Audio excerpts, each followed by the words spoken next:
Roadium Radio knows how to podcast. Roadium Radio knows how to podcast. In the city of Wilmington, we keep it rockin'. So come on, shake it for me, Kelly. Yeah, Dr. Dre is in full effect, and I gotta tell y'all a little something. Eazy-E is down with us. MC Ring, you know he's down with us. DJ Yella is down with us. Arabian Prince, you know he's down with us. Tony A the Wizard is down with us. JJ Fag is down with us. Timmy T, you know he's down with us. DJ Pooh, boy, he's down with us. Toddy P and Spade, they're down with us. My boy Ice Cube, you know he's down with us. I like to mention, so pay attention to where I'm from, Compton, but the tapes are from the Roadium. My name is Dre, listen while I play. And by the way, I'm also down with NWA. Yo, Steve at the Roadium is down with us. Slanging funky tapes, it is a must. We're number one. Tony A. Tony A. When you're ready, go. Welcome everybody back to Roadium Radio episode 46, and thank you for hanging on. That we actually had technical difficulties, but before we actually get started, let me go ahead and thank everybody for your birthday wishes. Yesterday was my birthday, and I turned 52 years young. So thankful for that. Everybody on Facebook, everybody that follows me on IG. So much love, much respect to all of you guys. I want to thank my boy Julian Gonzalez for blessing me with this Pendleton. He blessed me yesterday for my birthday. And I also got a tequila bottle for my birthday that I'll be bringing out later, and we'll be chugging on it a little later on. But before I introduce my next guest, I have two guests, okay? Two surprises. So without further ado, please allow me to introduce to you guys, all the way from the city of San Diego, much love, much respect to San Diego, Little One. How you doing, Doc? I can't do it, bro. We got to elbow it. Okay, we're having technical difficulties. What's up, my bro? What's up, my brother? How you doing, man? I'm good, Doc. So, Johnny boy, let us know. It sounded really bad. Should we just cut out? No, let's just keep it going. Let's just keep it going. You want to hear it? No, it might be the headphones, though. Sounds really bad. Ask the people on the live chat if it's coming through. Okay, everybody, do me a favor, because we may have to start this over again. If it sounds bad, please let us know. The audio doesn't sound good. Okay, we're going to try to mess around with that. Let us know. Tony's mic's off. Okay, no mic. Okay, the sound sucks. Okay, sounds distorted. Well, it might be just the headphones, bro, but I can't monitor the audio. Okay, I said it sounds bad. It does, right? Okay, here's what we're gonna do. Hang on, everybody. We're gonna go ahead and restart this. Okay, and matter of fact, let me go ahead and unplug this real quick. Yeah. Okay. Talk. Okay. Yo. That's what it was. Okay. Mic check, mic check, mic check. You want to just roll it? Let's roll it. Just keep going? Yeah, let's keep going. So, brother, what was up with the mask, man? I was being the Joker, bro. Oh, okay. Okay. Well, first of all, how was your drive coming over here? Very eerie. Children of the Cornish. Okay, can you elaborate? Nobody was on the freeway. For real? Is that a good thing or a bad thing? It's a good thing for us, you know. Right. But it was good. It was good. I mean, but I really don't go out that much anyway, so I stay home a lot. But coming over here, like, you know, my girl lives in Los Angeles, so every time I would come up here, it's a lot of traffic. So it was completely empty. Wow. So Wow. Oh, I was wearing this and gloves the whole time. Are you serious? No. What were you, like Dr. Dre or something, man? You know, that wouldn't be Dr. Beecham, remember Dr. Yeah, Beecham on the Spanish channel? Yeah. So anyways, listen, before we get started and everybody knows what you're working on, because I know you and Shadow are working on something good, okay? People have, that follow you on Instagram and that follow Shadow on Instagram, plus much respect to Shadow. You guys got something coming out soon. But before we get into that, have you seen The Tiger King? I have to ask you. I have. What did you think? I think it was crazy. Really? I think it was really interesting. Like, if you notice, the guy that put that whole thing together, he said that he spent 5 years there, right?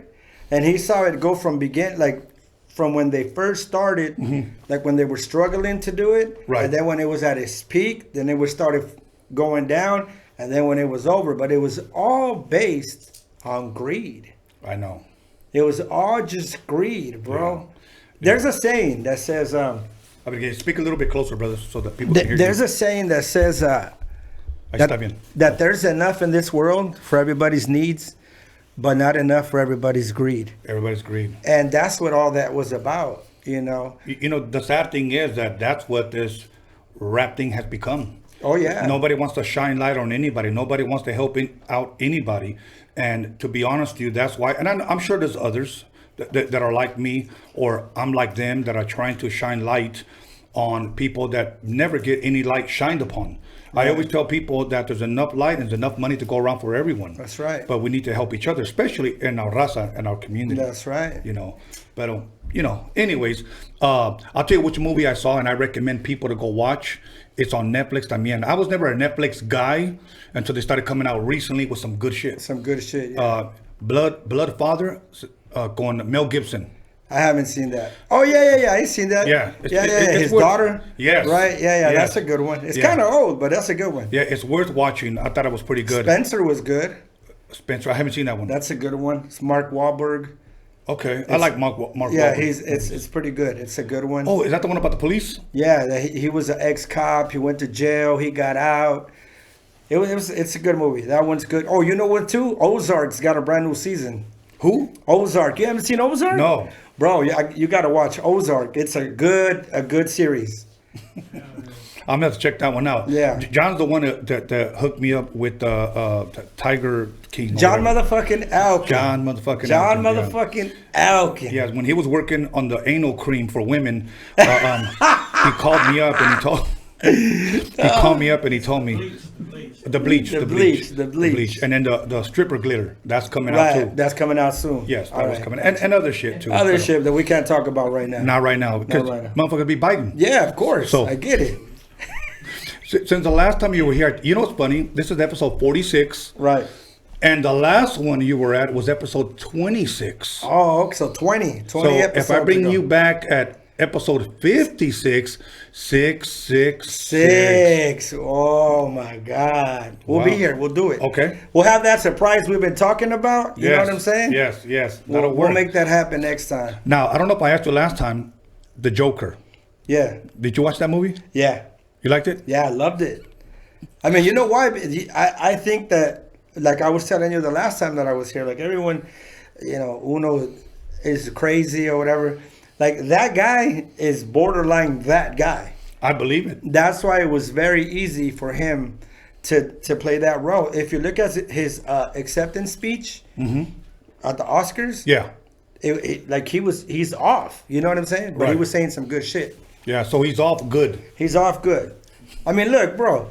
The reality is that most of us are nuts. Yes. It's I just the agree. truth, bro. It's the truth. And girls like it. And girls like it, right? Yes. Hell yeah. Plus, for those that have not seen your video, it's already out, correct? Yeah. Okay, what's that song called where you dress like the Joker and your girl's in it, correct? Yeah, me and my girl did it. She played the Harley Quinn and That's I played dope. the Joker. Okay. It's the intro from my upcoming EP, Ruthless. Oh, it's just It's just an intro, yeah. It's just a minute long, but I wanted to get me. I'm like one of the main, most important things to me is that the videos look the way the music sounds. Yes, absolutely. You know what I'm saying? And you match the same frequency, and everything looks the same. Like you can hear a dope song and see the video, and just be like, "Damn!" And to be honest, nowadays, if you press mute and you play the videos, it just looks like one long song. Yeah. Because everything is redundant. Everything kind of just looks the same. You know what I'm saying? Artists, I don't know if it's traditional or what, but everybody wants to have nice cars and the jewelry and the girls and popping bottles and all of that stuff. So, you know, in this Ruthless video, it's just me and her. That's And dope. we made it work. And, Right.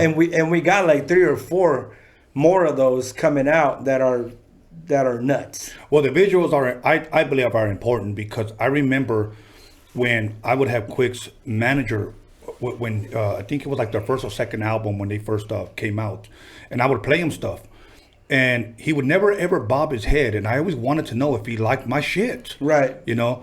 So and then I just asked him one day. I said, "Greg, do you like it or not?" And here's what he said, and I'm gonna use his voice. You know what, Tony? I don't care if I like it or not. You know what? Can I see it in the club? Can I see it in the video?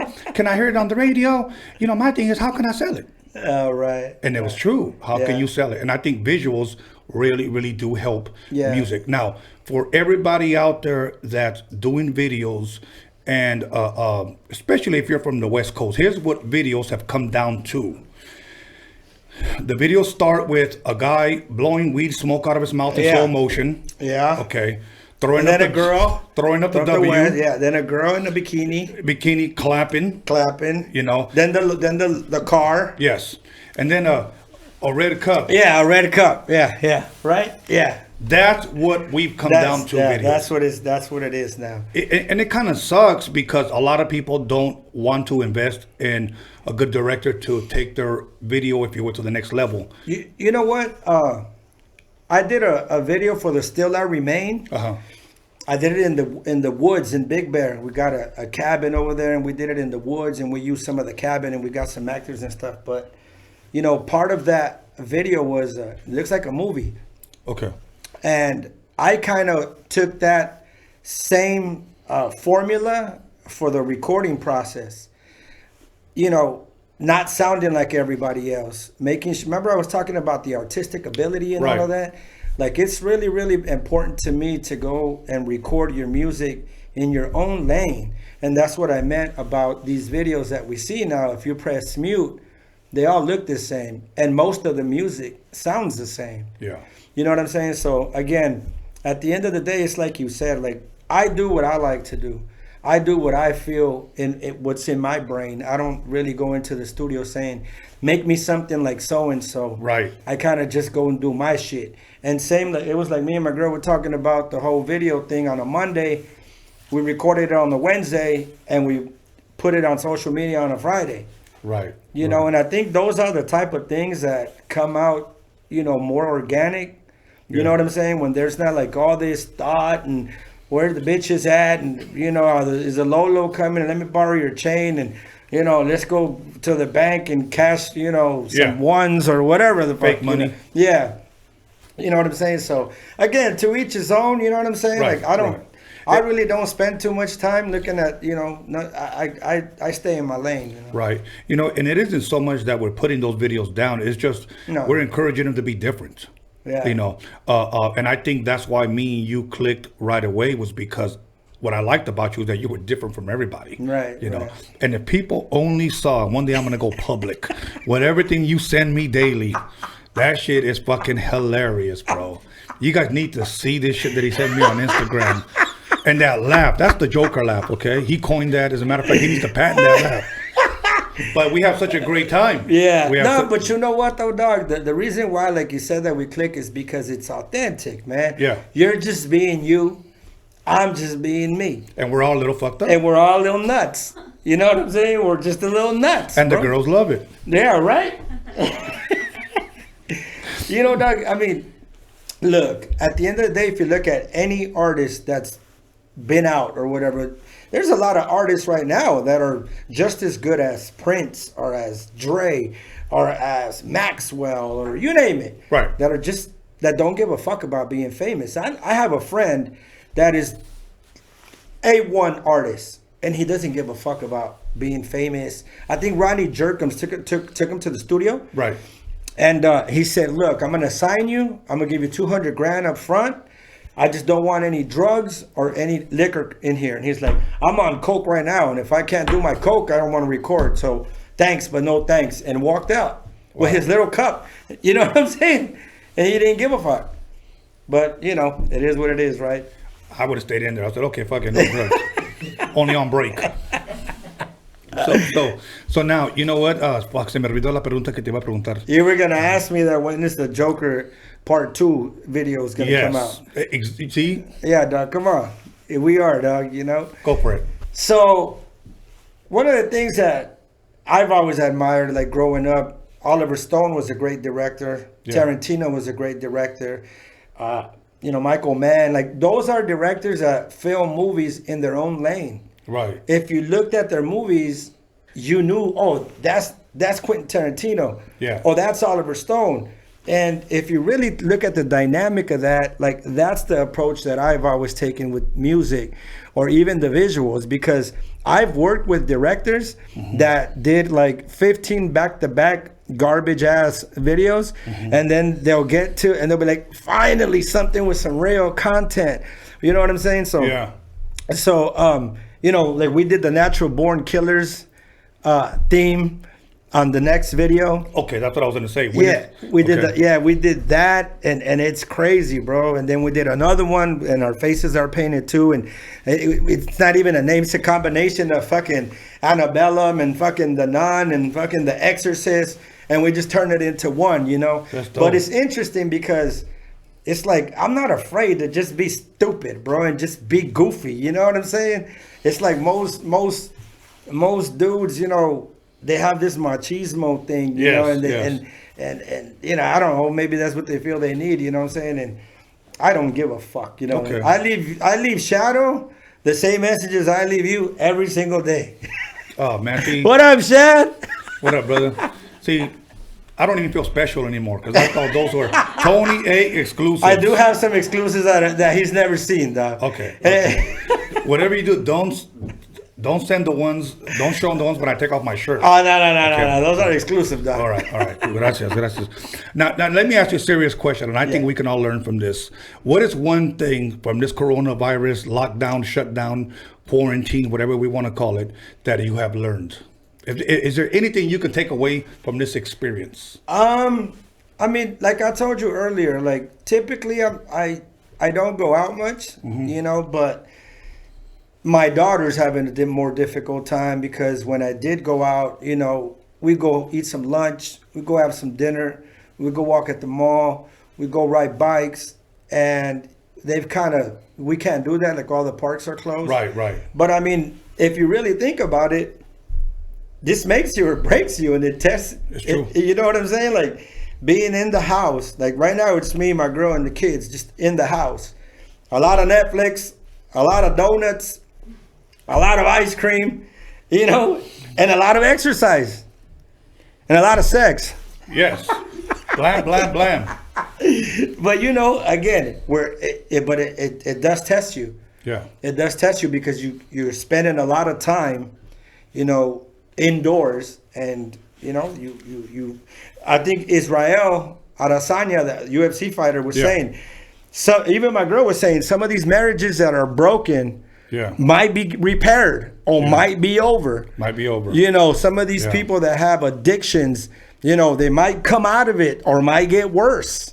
Right. Some of these people that are, obsessive with going out and, depending on nightclubs or depending on gyms to validate them, they're either going to come out stronger or not. But that's the way I see it, Well, at least one thing we can all take away from this, that we can save a lot of money.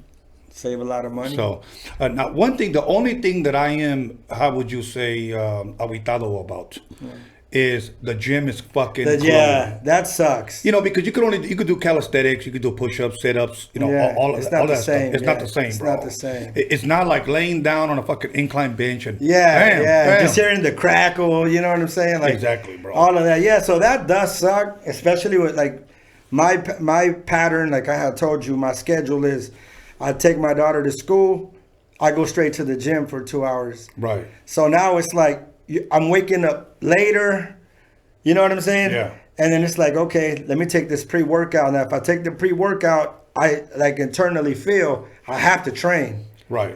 You know what I'm saying? So we take the pre-workout, but it's going good. It's going good. Yeah. Like we're doing sprints, we run. I got the medicine balls, the rope, the ab roller, all that shit. So, Now, let me ask you this. Have you had anybody hit you up? Man, what the fuck are you doing going outside, dude? I have. Me too. Yeah, I have. I mean, and honestly, like a lot of people are like, oh, this quarantine, but like it's not really a quarantine because we can still leave. Yeah. Like if we were really, really, really like put in that situation where we couldn't do anything, I mean, not only that, but I'm just talking, but Right. economically, like, the world is gonna roar. You know what I'm saying? Right. When this is over, because people are gonna die to go drink, to go dance, to go see shows, to go, the Do nightclub, whatever. to do whatever. So I just think the economy is gonna absolutely roar when this is over. You know what I'm saying? Right. And not only that, but it kind of just grabs you and puts you here and Right. humbles you a little bit. Yeah. You know what I'm saying? I read a quote, and I'm paraphrasing because I don't remember a word for word, but it always said this: it's not how you come out of the storm, but it's how you go through it. Through it, yeah. Okay, and right now let's just say that we're going through a storm. Okay, Right. And I'm gonna tell you what I do see. A lot of people, not only stacking toilet paper Right. on their damn shopping carts, Right. water and fucking cup of noodles. Okay, Yeah. if the coronavirus doesn't kill you, those fucking cup of noodles are gonna kill you, bro. Yeah. Okay, but my thing is that they hoard them all to themselves and not really caring about the next man. Yeah. Now the good thing is, last time I went there to the market, it was one per person. Yeah. And they should have did that, all along. Yeah. Pero al mismo tiempo, some people just don't give a shit. Like, you can wipe your ass with a fucking towel or jump in the motherfucking shower, bro. And it won't be the first time. Right, but you know what? Yeah, exactly. And I have a friend that works at Costco, and ever since we got that text message that everything was going to start reopening back up April 19th, Right. people started taking back their shit paper to Costco. Costco, because they give you the money Yeah, back. well, right? they said for those things Oh, that they weren't. They weren't no more. Yeah. They weren't. So now you're stuck with a year's worth of shit paper. Well, I know that some of the grocery stores, they have lines outside, and they're only letting in a certain amount Yes. of people. But if you really think about it, during this time of distress, right? There's, because everybody has different characters. Everybody's personality is different. There's people that are super paranoid. There's people that are resentful. There's people that are impatient. There's people that are angry. There's people that are racist. Right. So if you grab all of those personalities and you put them in one grocery store, waiting in line, you see what happens. Right. Everything changes. Even Right. today, we went to go grab a couple things for baby boy's birthday party, and the lady in front of us was just cornering us, like looking at us. You know what I'm saying? Like, are they going to get close to me? Right. So in a sense, Yeah. letting small groups is an intelligent thing to do. Right. Because it keeps control. Yeah. It keeps control, and the store is not congested. I mean, come on, dog. I know you went to the store and there was no more meat. There was no more eggs. Nothing, bro. You know what I'm saying? So in a sense, I think they're handling that Right. intelligently. And then one last thing real quick is I heard Joe Biden the other day talking about, Donald Trump was talking about everybody getting back to work and everybody going back to the way that it used to be. Because in his mind, politically, for politics, he's going to say that symbolically he was the only president ever in a crisis of a pandemic to send people back to work as quick as he did. But Right. that's for ratings and politicians and politics and votes. And Joe Biden is like, we got to do this intelligently. We can't do this any other way, because Right. if we don't do it intelligently, he may win the next term again, but we're going to be all fucked up. Right. Right. So, I think, just going about it that way smarter.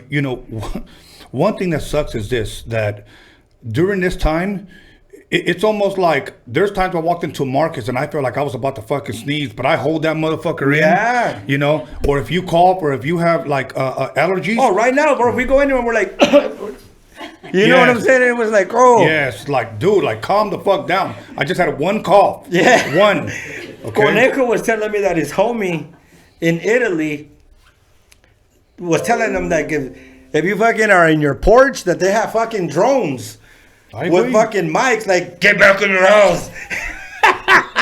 That shit is crazy, right? Damn. I walked out of my house and there was a midget right there with a paddle, and he goes, "Get the fuck back Get here." the fuck back, Renta. Yeah. I don't want no problems. I don't want no problems. So, hey, okay, switching gears up a little bit as we getting closer to go to a break. I want to talk a little bit about music. Okay, let's talk about radio. What is the biggest radio station in San Diego? Because here we have Power 106 and KD, same owner. Okay. Right. In San Diego, what is the biggest radio station? Same. 90. iHeart owns all those stations. Okay. So Jammin' Z90, 90.3 is like the main one, and 95.7 Okay. are like the quote unquote hip hop, R&B, Right. pop stations. Right. 92.5 is like a old, like K-Day almost. No, I wouldn't say that. It's like an old school station. Okay. So those are the three stations. Right. The reason why I asked that is because I'm sure that those stations probably play the same bullshit, that they play over here. Where do you see the future of radio? I predicted this last year, and I don't claim to be Nostradamus or a fucking prophet. Oh, no? No, I don't. Not Okay. anymore. All right. Okay, that's all behind me now. Okay. But no, I think within less than 10 years, radio's going to be obsolete, bro. Because it's dying a fast death. Yeah. Where do you see the future of radio? I agree. I think that some of the direction that some of the radio stations decided to go years ago, I think hurt the market. Yeah. One of them being not supporting. Like, do you remember when when Rob was on the radio, when Bash was on the radio, when we had a lot of Latino music on Power 106, on Z90, on KGGI, on Q104. Shout out to Bear, the program director of Q104. That's a good dude. I always supported the music. But do you remember how the dynamic was? Do you remember the amount of support when there was an album coming out from a Latino artist, let's just say, right? And it was supported by Power 106 and in conjunction with Sam Goodies. All right. There was 1,000 people right there. Right. Supporting the movement. But when we started getting pigeonholed, they started cutting us. And they wouldn't even pay attention to us. Even if we had dope. How many dope radio songs have I sent you that I have? Right. And I'm not the only one. And they're all different. And they're all different. Yeah. And they're all, let's just say, compatible with the whatever the standard is of radio, right? Yeah. But because of the way we look, I know, they won't fuck with it. And I think that if they had a different approach and they supported it, I think the whole market would be different. And I don't just mean, Latinos, I just mean in general. Yeah. You know what I'm saying? Because stations work by a consultant telling them what to play. There's not a program director in those mixer meetings or those station meetings with balls saying, you know what, hold up, that's cool, but all the 1,000 other radio stations are doing that same shit. How about we do something different? You know what? There's this guy, he has distribution, he has great music, he's been around the block. He's got a buzz. He's got a buzz, he's been around for a long time. I bet you if we got him in here, those fucking phones are gonna start ringing. Right. You know what I mean? Let's show some support for those artists, and I think they fucked up by not doing that. Yeah. You know what I'm saying? So now it's just like a big robot. Yeah. It's just the playlist in a jukebox. They just press play and 95.7. Welcome to listen to the new Justin Bieber. Can you do that again? 95.7. The brand new Justin Bieber. Oh man. Power 106, where hip hop lives, is the brand new Drake. That's it. That's it. All music sounds the same. Yeah. You can go to a different city. Bro, you hear the same fucking song every day, that even if you hate the goddamn song, eventually you find yourself singing the goddamn song. True. Very true. I remember. Do you remember that song Laffy Taffy? Yeah. Girl, shake that I was like, it sounds like a 2-year-old made the beat. Yes. Dun, dun, dun. Dun, dun, dun. I remember hearing on the radio and I was like, esta pinche canción culera. And then 2 weeks later, girl, shake that Laffy Taffy. Yeah. Do the Dougie, whatever. Remember that shit? Fuck, bro. I know. I mean, but I think, in all due reality, I think the stations are going to be out. And now would be a crucial time for them to try to change the dynamic. Right. There's got to be, if I was in that position, that's what I would say. Yeah. I'd be like, let's bring these motherfuckers over here that have been fucking around for a long time. Right. You know what I'm saying? And I mean, I don't know. I mean, that's what I think. But well, I agree with you 100. But you know what? We're going to go ahead and press pause right there. We're going to go ahead and take a break. And we're going to 10-minute break. And then we're going to come back and pick it up with what you're working on right now with Shadow. All right. And your own stuff. All right. So once again, everybody, I know the mic was kind of fucked up earlier, but I was telling everybody, thank you. Much love, much respect, everybody that wished me. I almost said fucking Merry Christmas. Happy birthday. Happy birthday on Instagram and on Facebook. And my boy Julian Gonzalez blessed me with this Pendleton, and I also got a bottle of tequila that I'm gonna drink later. So other than that, 10 minutes, go take a crap, call somebody, slap somebody, page somebody. I fucked all that up. We'll be back in 10 minutes. Bye.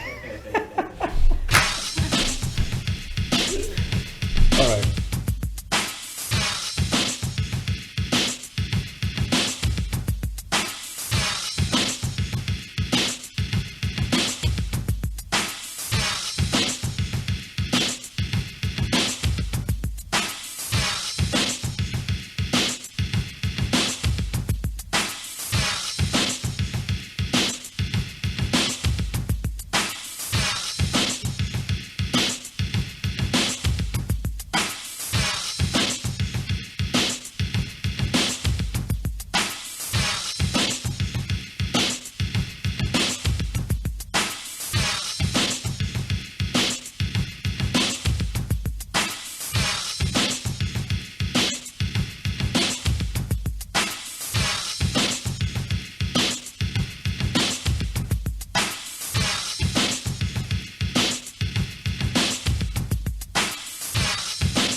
A mixtape to me was something that was made just for the Roadium. You wouldn't hear it anywhere else. And they would do raps on those tapes that were nowhere else. You know what I'm saying? And they were truly the first mixtapes that we ever heard, you know? And they would shout the Roadium out, and you could kind of tell it was like someone's garage, maybe. The little echo, you know what I mean? It wasn't completely perfect and polished yet. But that was the beauty of it, that it was so raw that we could feel that shit. And I would just play them shits and draw. That was my inspiration, my motivation to draw. So I always had to have some type of music. You know, if it wasn't the Dynamic Superiors or the Temprees or some funk playing, it was, you know, second to none. It was quick. It was the Penthouse Players, you know, High C. And Tony G was at that time was like a god too. You know what I'm saying? He was out there DJing Latin freestyle parties, and all the girls had their hairspray like a lion and shit, and hickeys on their neck, and man, pushing strollers, and we'd be like, ooh, look at, you know, these parties at La Casa and shit, you know what I'm saying, in downtown, and mini trucks, and beds were folded in the air like transformers and shit in the boulevard, coming up and changing and flipping, and subwoofers beating before the person even hit the corner. You get goosebumps, like, damn. And Elko would bend the corner on Dayton's, and you were like, ooh, that fool's strapped right there. That fool gotta be strapped. Motherfucker had candy ribbons, little Willie ribbons from Compton on the side of his shit. Jerry curl dripping all over his shit. Bent over to the side, bumping that fucking Roadium shit. And he had a tape that only came from right there. And if you didn't know about that place, or you didn't live in that area, you didn't have that shit. So that's kind of one up that the Harbor area had on a lot of other people. Compton was next door, but that Harbor area was ended in Gardena. You know what I'm saying? So, man, those were great times, man. A Roadium mixtape is like a kilo of cocaine. It's like a kilo of amigo powder. You get that shit, you cut that motherfucker open, and you put it in your motherfucking CD player, and you start listening, and you be like, that's dope, shit, this is dope. How you do that? But really, a Roadium mixtape, bro, if you haven't experienced it, and you was in hip-hop back then, I don't know what the hell you was doing. You done fucked up. A Roadium mixtape is like, it's a kilo of cocaine. Music-wise, I'm saying, motherfucker. Man, that's a little tough, but I'll tell you what, it was the best thing ever for me, man. It was just kind of like something you never heard about. And especially West Coast was not getting that shine at the time, you know? So you would go to this place and they would make a custom tape, like, you know? And not knowing what it was just the sound that came out of those tapes that, if I'm correct, you'd have to, like, I would be feeling for those things if it was monthly, if not sometimes bi-monthly, but a tape, it was just a mixture of the latest songs all mixed together. But the intro had like this crazy mix that I at the time I believed that it was like 4 turntables at the same time. But I was like, how the hell are they doing this? Like, was it Superman behind the turntables or something like that? But a mixtape was a real mixtape. It was actually a cassette too, you know, just for the record. Welcome back, everybody, to Creature Feature. Wait, that's my next show. All right, episode 46, Roadium Radio, back with Tony A, the Wizard. Most of you guys probably wonder why they call me a wizard. It's because I got the magic stick. Anyways, what's good, brother? Everything good? Everything is good, bro. Okay. Last time you were here, we talked about the Ruthless EP. Yeah. Why didn't it come out? Because I've been waiting on it, bro. Right. So, dime, fill us in. Well, you know, like I was telling you, when I record, it has to be right. Okay. You know, and I think there's so much distraction right now with all the shit that's happening. So I figured I'd take my time on it and record some new shit, some other shit to it, and add some shit to it, because in the process of that, I got other projects that I'm doing. Right. So I'll probably put it out sometime in the summer. Okay. I'm going to do a video to every song. That's dope. On that EP, so that shit's going to be crazy dope. You know what? I don't think I've asked you. Do you have a YouTube channel? Nah. Okay. I mean, it's there, but I don't... You don't push it? I don't push it, yeah. Okay. Well, I'm just saying that I think, again, and I'm sure you probably went over this plenty of times with other people, you should, because you have a following, you have people that are tuned in, people that want to hear your music, and especially with all those dope visuals, that's what sets you apart, and that's where I think you should start pushing your YouTube. Yeah, I am. You know, so that way you get enough subscribers, you get enough time on there, and people go in there and watch your shit, start getting paid. I got a big surprise. For reals? Yeah. Big? It's like big, dog. Dope. Okay, now, how many songs can we expect? Have you came up with a number? How many songs for the EP? Not yet. Okay. Not yet. It depends. I record a bundle. You know what I'm saying? And it depends at what level my insanity is at that day. Right. You know what I'm saying? So If you took your meds or if I not. took my meds, what I'm saying, if I had a chocolate chip cookie, if I had French fish chilaquiles, or if it's just a jamba. Right. So it depends. Pupusas or human pupusas? Yeah. I like human pupusas, by the way. Anyways, But it's gonna come. And Okay. it's gonna be dope as fuck. okay, now why Ruthless? Why the name Ruthless? Because we live in a ruthless world, dog. Yes, it is. Now, I guarantee you, people are like, these motherfuckers are on something. All good, brother. We're on the Charlie Sheen. In all due honesty, my girl, she's ruthless sweetheart. So that's where I got it from. You know what I'm saying? So 3 S's. So where you fall off, she picks up, and vice versa. Yeah, dog. Yeah, the symbiosis is real. Dope. The mutualism is super real, dog. What was that one verse? We be to rap with Kibi Talak. So that's kind of like that. There you go. Yeah. Okay, that'll work. Now, Shadow, you guys are working on some stuff. Yeah. What up, shit? What up, Shadow? How you doing, man? I wish you would have came, brother. Yeah, me too. Me too. So, Me too. La próxima. So now tell me, what is going on with that? Well, me and Shadow have this crazy chemistry, bro. Right. You know what I'm saying? When me and him go in the studio, bro, there is nothing pre-planned. There is no concept. We just get in the studio and we create this magical shit. You know what I'm saying? And, Okay. you know, as the time has went on and we've both grown as people, you know, we've taken a different approach. You know what I'm saying? Like, we take shit more serious. You know what I mean? Yeah. Like, a lot of the records that we've done in the past, like, we were just fucking around. You know what I'm saying? We were just... And people liked it. He was high as fuck and I was drunk as fuck. You know what I'm saying? Right. So now, you know, we just got back in the studio, so we got a couple of songs and we're going to release the Mistus project sometime this year. And we're going to have visuals for it. And it's going to be real dope. A lot of the things that people wanted to see back in the day that they didn't get to see with me and Shadow. Because Shadow's one of the dopest artists, period. He is. You know, Shadow's like right here. You know what I'm saying? The lyrical, his style. There's only one Shadow. Right. You know what I'm saying? And you know, we go back a long time. Right. You know, there was one guy that told me that, man, that guy, and it pissed me off. It was a while back. He said, that guy Shadow, he could rap pretty good for a Mexican. Okay, now I said this, no.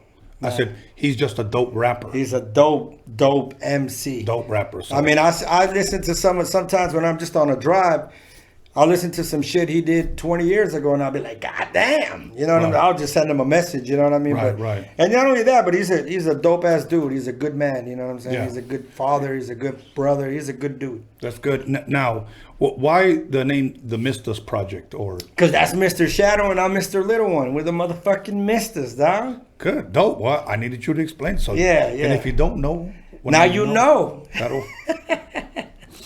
Anyways, man, what are you on today, bro? Today I'm on Red Bull, dog, ice cream and chicken and carne asada and slices of avocado. And cookies? And cookies, dog. That'll work. But tomorrow, we're going to be in there fucking it up. Huh. We do Viking shit, bro. We don't play around, bro. Now, give us a little bit of what Viking shit to me. Okay, dog. We get up. We walk for like 1 minute. Incline hill. 20 sprints. You know what I'm saying? 30 yards. Walk back down. Go back. Walk back down. Boom. Then we jog around 4 miles. Then we go to the rooftop. Ball slams, high knees, rope, burpees, ball slams, you name it, bro. So Whatever. by the time we're done, we burn 4,679 calories. Damn. Then we go fucking eat the ice cream and the cookies and the peanut butter and jelly Smuckers. And then we just wake up and do the shit all over again. Good balance. Dude, I saw a meme one time that had a girl that said, according to my Fitbit, I masturbated 1,000 calories. That was a good one. But now, you know, right now, especially in this time of crisis that we're going through, it's a good time to really work out. Yeah. Get your cardio on, because let me tell you something. You don't want to be sitting all fat at home, chichon, drinking 40s, knocking out early. Yeah. You know what I'm saying? You don't want. Nah, you don't. And you know what, bro? Like, in all due honesty, and you know this, all bullshit aside, gym and working out does more for your spirit than anything else. Yeah. Because if you feel good, you think better, you feel better, Absolutely. everything becomes better. Yeah. And I think mostly is because you know you made an investment in yourself. How can you fail investing in yourself?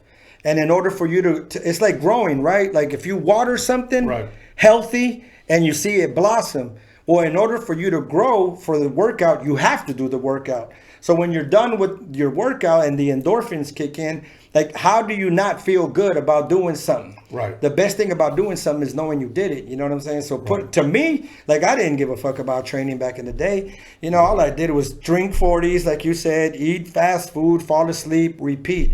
Big old fat slob. You know, you get into a tussle with somebody, 14 seconds into that fight, you're done. You're done. You know what I'm saying? You're done. So, I mean, you know, just internally, it's done more for me. I mean, it rejuvenates you just all around. You just feel a lot better and, you know, focused. No, you know? I get it. You know, and believe me, I don't say this as a put down to anyone. I don't. But about 2 years ago, this big old fat husky dude came up to me and he started talking shit.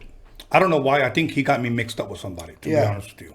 And he started talking shit. And I said, okay, fuck it, dude. Let's go outside real quick. I said, I'm going to go ahead and give you 3 punches. So you better connect, you know, because after those 3 punches, you're going to be winded. And all I want to do is sock your ass one time in the fucking stomach, bro. And you're going to throw up all that fucking menudo. You know what I'm saying? I said, and he all that hate. Yeah. And he just thought about it. Because it was true. Most guys that are out of shape, bro, can only go about 14 seconds. No, and you're right. And again, like people take that lightly. Like a lot of people like talk and blah, blah, blah. But ultimately when it like a long time ago, like I made up my mind. Like if I ever step into that vicinity, it's like you said, like if I'm going to go there, I'm really going to go there. If I'm not, people can say whatever they want. But like training is good for your spirit, for like any situation, bro, that you're in. You fucking stuck on the freeway. You got to get up the hill to the gas station. You've been training this whole fucking time. You're going to get up that hill like nothing. Right. You know what I'm saying? Whatever it may be, but you know, it's been a positive for me. You know? That's good, man. Well, same thing for me because I look forward to it 5 days out of the week. If I miss one day, then I'll make it up on a Saturday or whatnot. Right. You know, I like going Saturdays también because it's pretty much empty. And another thing too about the training is that it's a process. Yeah. You know, I've even called you for, hey, so how about this and how about that? And I used to be like, oh, I've been training for, let me see. Now I don't do that. I just train. Right. I just train and I just go with the journey with no destination. You know what I'm saying? Just like life. I just implement it into my daily activity. You know what I'm saying? Right. That's really it. You know, let me ask you this. When is your birthday, man? November 30th. November 30th. Now, do you believe in all that horoscope stuff? I don't really. Okay, what are you? Because I'm an Aries. And I'm a Sagittarius. Okay, Tony A does not stand for Aries. Okay, right. Somebody Tony Amazing. Close. Yeah. Tony Abundance. Closer. Yes.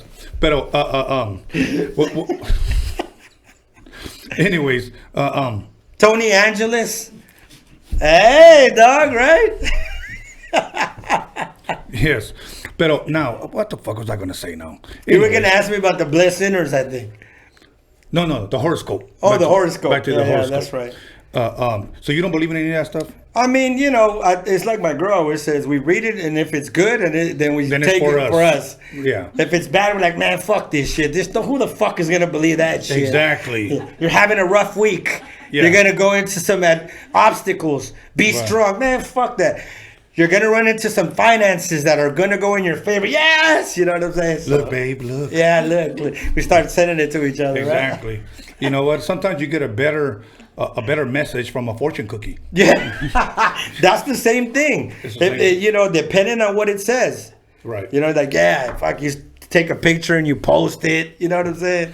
Hey, did you ever read about supposedly in Hollywood there's a lady that reads nalgas? She reads butt cheeks. I haven't heard of that. The butt cheek reader? Butt cheek reader. No, seriously, she reads nalgas. And I'm like, really? And then se me prendió el foco and I said, maybe I should start Maybe you should start your own business. Exactly. Tony Angeles, the butt cheek reader. Right. I'll be like, Dios man.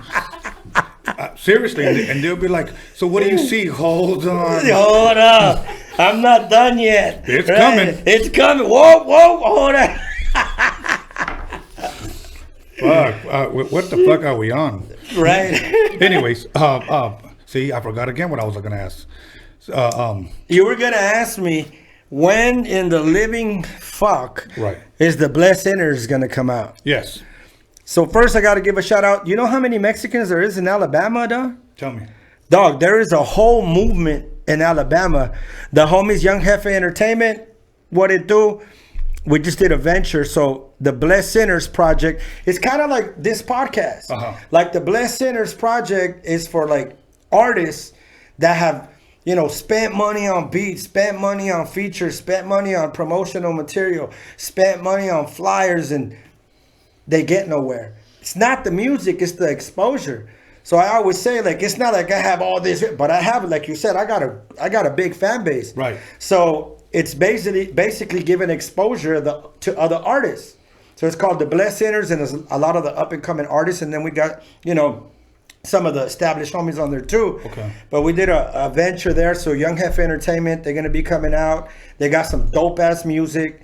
Check them out on IG. From Alabama? They're from Alabama.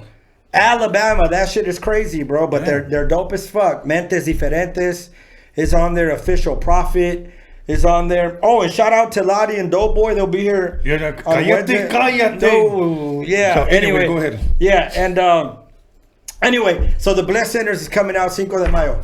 Okay. Cinco de Mayo is coming out, and it's gonna be dope as fuck. Okay. I want them to disregard everything you said. Yeah, prior disregard to, everything I said before. Okay. Besides that. Yeah, but anyways, but yes, they will be. But Alabama, dog, Alabama, and you know, and that's the thing, bro. Like, there's a lot. Like we were talking earlier about the artists. There's a lot of artists and a lot of markets that have no clue. Like, how do I get behind the screen? You know what I'm saying? Like, I was like, hey, I'm gonna go to Tony's. Like, man, I'm a fan. I watched that shit. You know, so they're fans of your podcast. Oh, thank you, man. You know what I'm saying? So again, it's like connecting the dots, connecting with other artists. And I always say, like, you got to attach yourself to something that has a movement. You have to attach yourself to something that already has some success and try to, you know, go from there. You know what I'm saying? Instead of being this, I'm dope and I'm better than anybody and listen to my shit and fuck that guy and wait till you hear my shit. And that's not the way it works. It's like, you know what I'm saying? Like, we're right here doing what we're doing because, you know, you're great at what you do. You have a legacy. You're a legend. You're a pioneer in the game. You've done a lot of good things in the game. And who's validated to tell you otherwise? It's true. Thank you, bro. And when you base things on truth, bro, like, you can't, that you will fail if you try to fight that. Right. You know what I'm saying? And I mean, I grew up, I'm Not Your Puppet, sitting at the park, all of that. Like, I was a big fan. You know what I'm saying? And then I finally got to meet you and we clicked. And sometimes when I think of our relationship now, I'm like, damn, I wish we would have met a long ass time ago. You know what I'm saying? Exactly. But I think what you're doing right now is great. Putting on all these artists from, it doesn't matter, you know what I'm saying, that sold records or are barely selling records or are up and coming, but they're in the game. We're all under the same umbrella. Right. And you opening the door and bringing them here and interviewing them and giving them an opportunity to speak to the audience and to touch with the demographic. I think it's great what you're doing, bro. Thank you know, brother. And that's what the Blessed Sinners is, the same thing. So any artists out there looking for exposure, holla. Dope. Can you repeat all that over again? Sure. All right, Tony. Power 106, 95, 7, 92.5, where the hip hop lives, used to live. You sound like Joe Exotic right there. Oh, shit.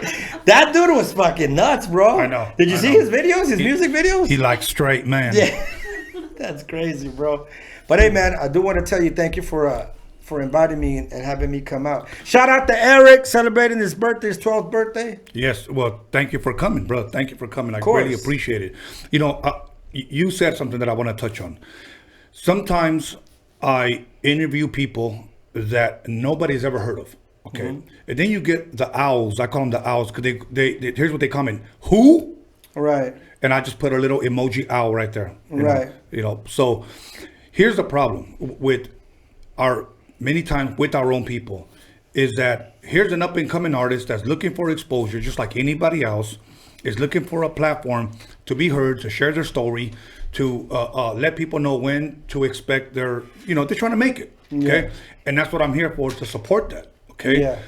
But when you have many times our own people, who in the fuck is that lame? Who in the fuck is this? Yeah. I know we're not supposed to even acknowledge that or even pay attention to that, but all I'm trying to say is this.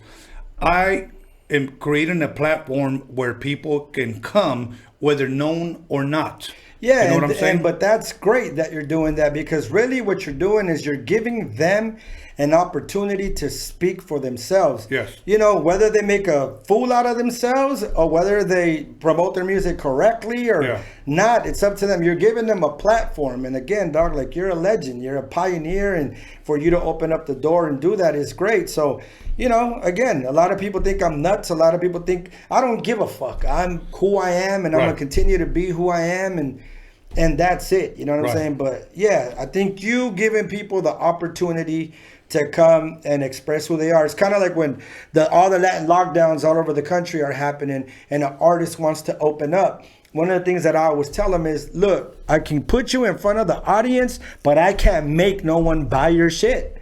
It's your job. It's your job to promote yourself.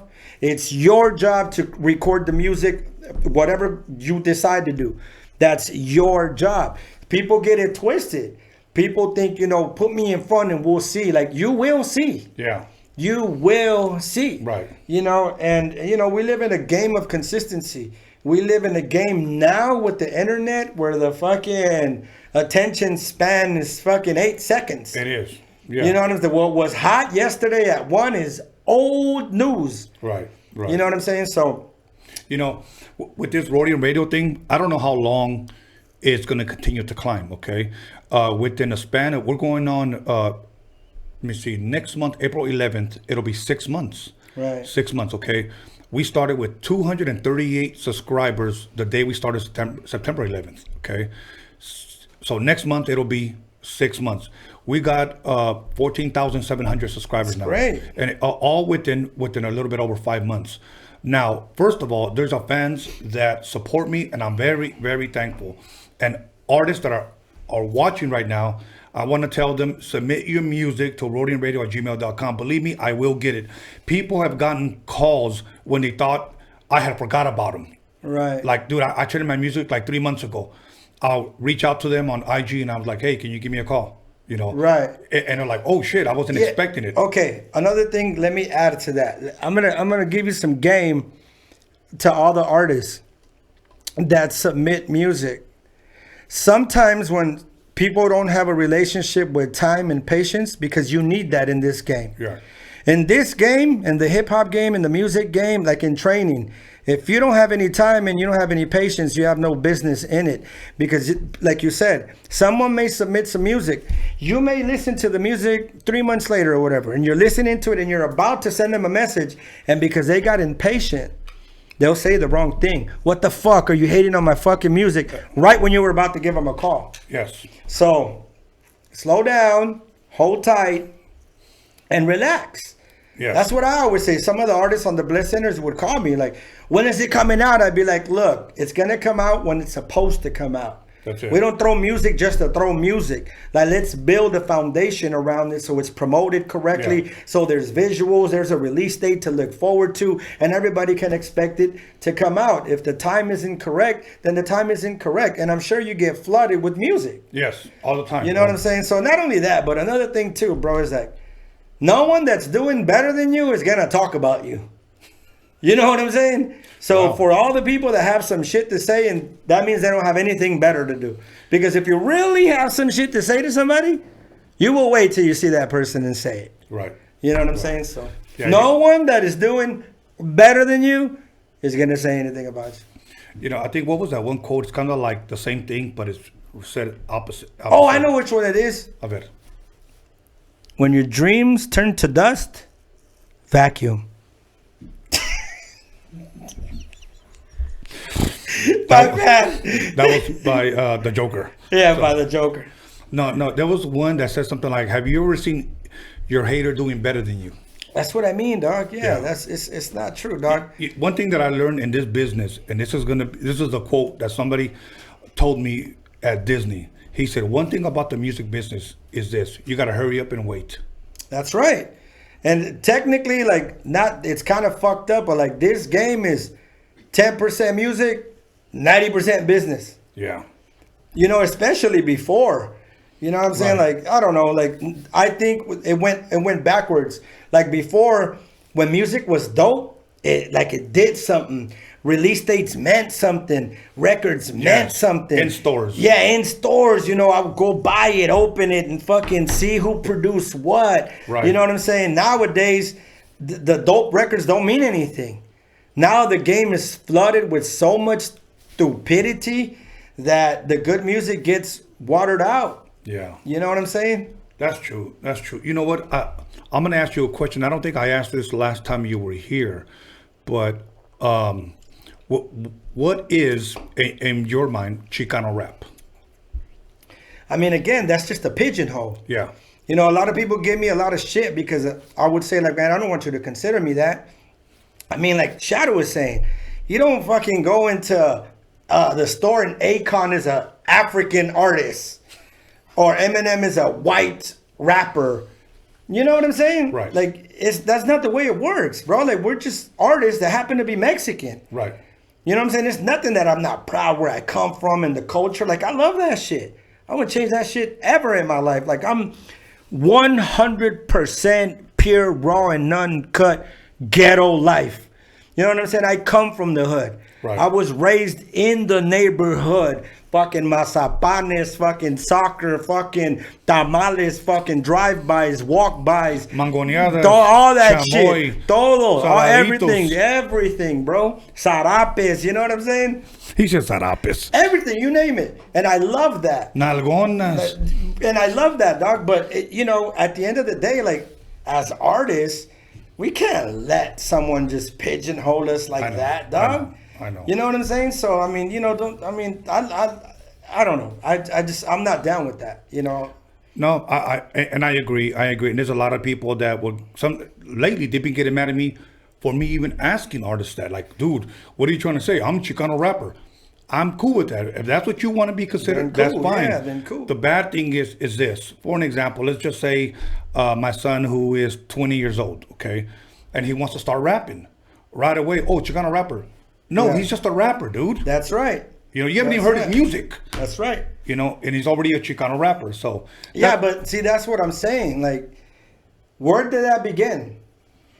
Where did that begin? I didn't start hearing the title. Well, go ahead, finish. Okay, but like that's what I'm saying. Like, because when we're outspoken about it, it turns into a negative. Yes. And when you get a circle of, okay, let's just say everyone in this room.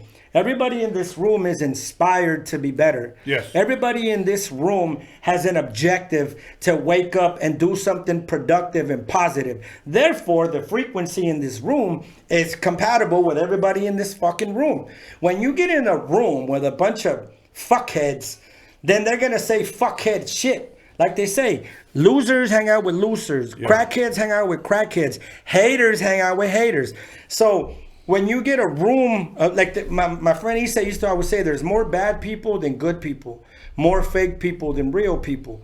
And when you fall into a room where you're trying to be look, dog, you post something positive on the internet, you get a small amount of likes. You post some bullshit, everybody likes it. Everybody likes it. You know what I'm saying? And at the end of the day, like when your voice is being heard by somebody that doesn't understand it, how is it going to keep going? Like communication with comprehension. Like we can communicate and that's just communication. But if we communicate with comprehension, then we understand what the fuck we're talking about. Mm-hmm. You know what I'm saying? And if you understand, then you're able to grow from that, dog. Right. And a lot of people just don't understand it. So the only thing for them to do because they don't understand is run their mouth. Yeah.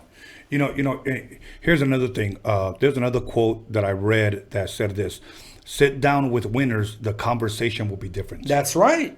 And it's very true. It is true, bro. It's true. You know, and that's why I've said this over and over. And somebody kind of mocked me when I said this. I said, I have, and with one hand, I can count my friends have fingers left over because I cut out all those still people, still complaining, still losing, still hating, still talking crap. I had to cut all them people off. Yeah. If we're not encouraging, motivating, each other, then we're okay. Now, you could have been one of those and stayed there. Yeah. Right? but you decided to say, you know what, my time here in this chapter of my life is done. Right. There's a lot of things in my life that I'm not proud of, you know, which equates to me living in a different dynamic, surrounding myself in a different environment, you know, looking at people with a shallow, like they say, you fuck with somebody shallow, you're gonna end up on the shallow end of that relationship. Right. You know what I'm saying? Right. And it's true. And the same goes on the flip side of that. You surround yourself in a circle of ambition, of resilience, of you know, passionate success. That's the frequency that you're gonna, you know, you're gonna go in that direction. And some people don't understand that. You know what I'm saying? Some people, like even the music business, there's a lot of dudes that call themselves artists that are out there that don't understand. You can't even have a conversation about the reality of the game because they don't understand it.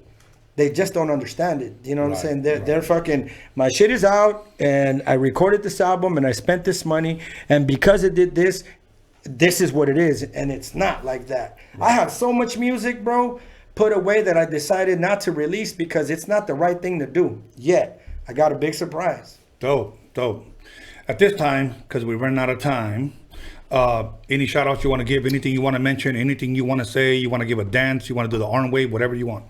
I want to give a shout out to everybody. I'm going to say the same thing I said last time. I want to give a shout out to everybody out there non-hating. Everybody out there waking up every day to be better. Yes. You know, reading books, staying in the gym, being productive, not having stupidity to vomit fucking out of their goddamn mouth. Shout out to my baby boy Eric, turned 12. He's chilling at the house. Sees Angelina, my baby girl, and everybody that supports me. What up, Shadow? What up, Rabs? Oh, what up, Tony A? Hi. Yeah, hi. Don't forget your mask.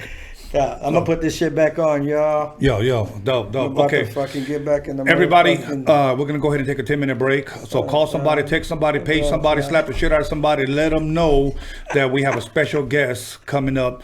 I'd like to thank once again Little One for coming, aka the Joker, aka stop sending me dick pics, aka anyway, we're just fucking around. Go get a Modelo, take a crap, and be ready for my next guest. We out of here.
Lonzo, you ready?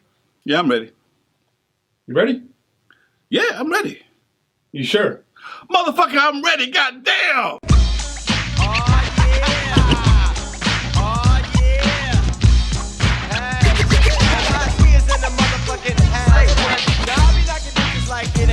Cause I'm a player motherfucker named DJ Quick. It's a full-time jack move. Billy Joe, yo, homie, make the track move. Freestyle, meanwhile, keep the beat shifted. Sweat dripping, girls in the middle when you chill. Walked in the house, got shot. 1, 2, 3.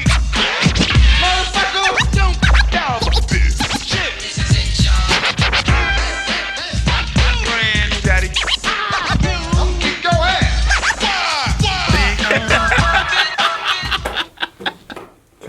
We're good.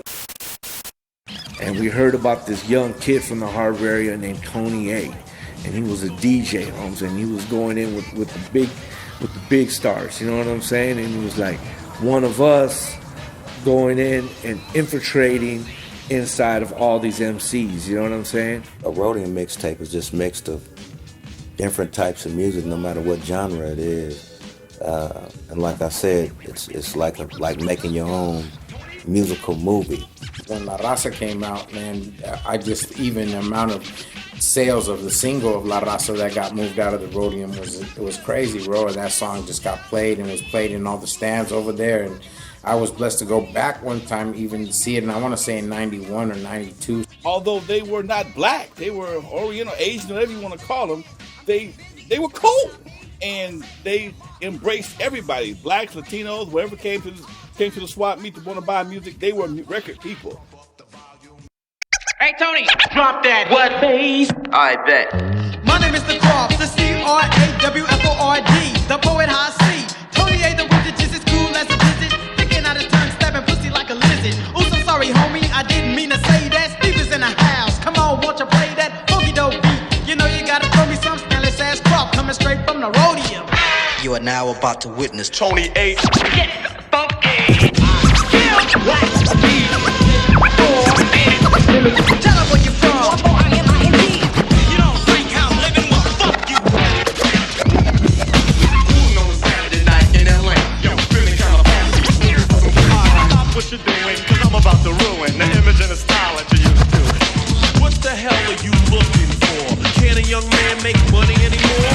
Where my jewels are like freaking on the floor? Or is it my job to make sure I'm poor? Disruption, disorderable, nourish, not justify. Those that live at the FBI, look at mama's baby.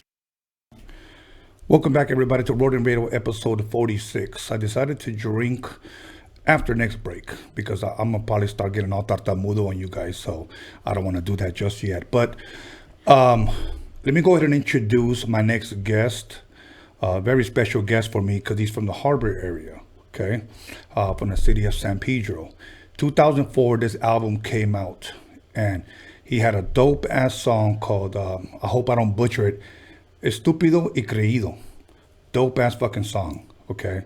So without further ado, let me go ahead and introduce Marcos, also known as M.O.C from Mexiclan.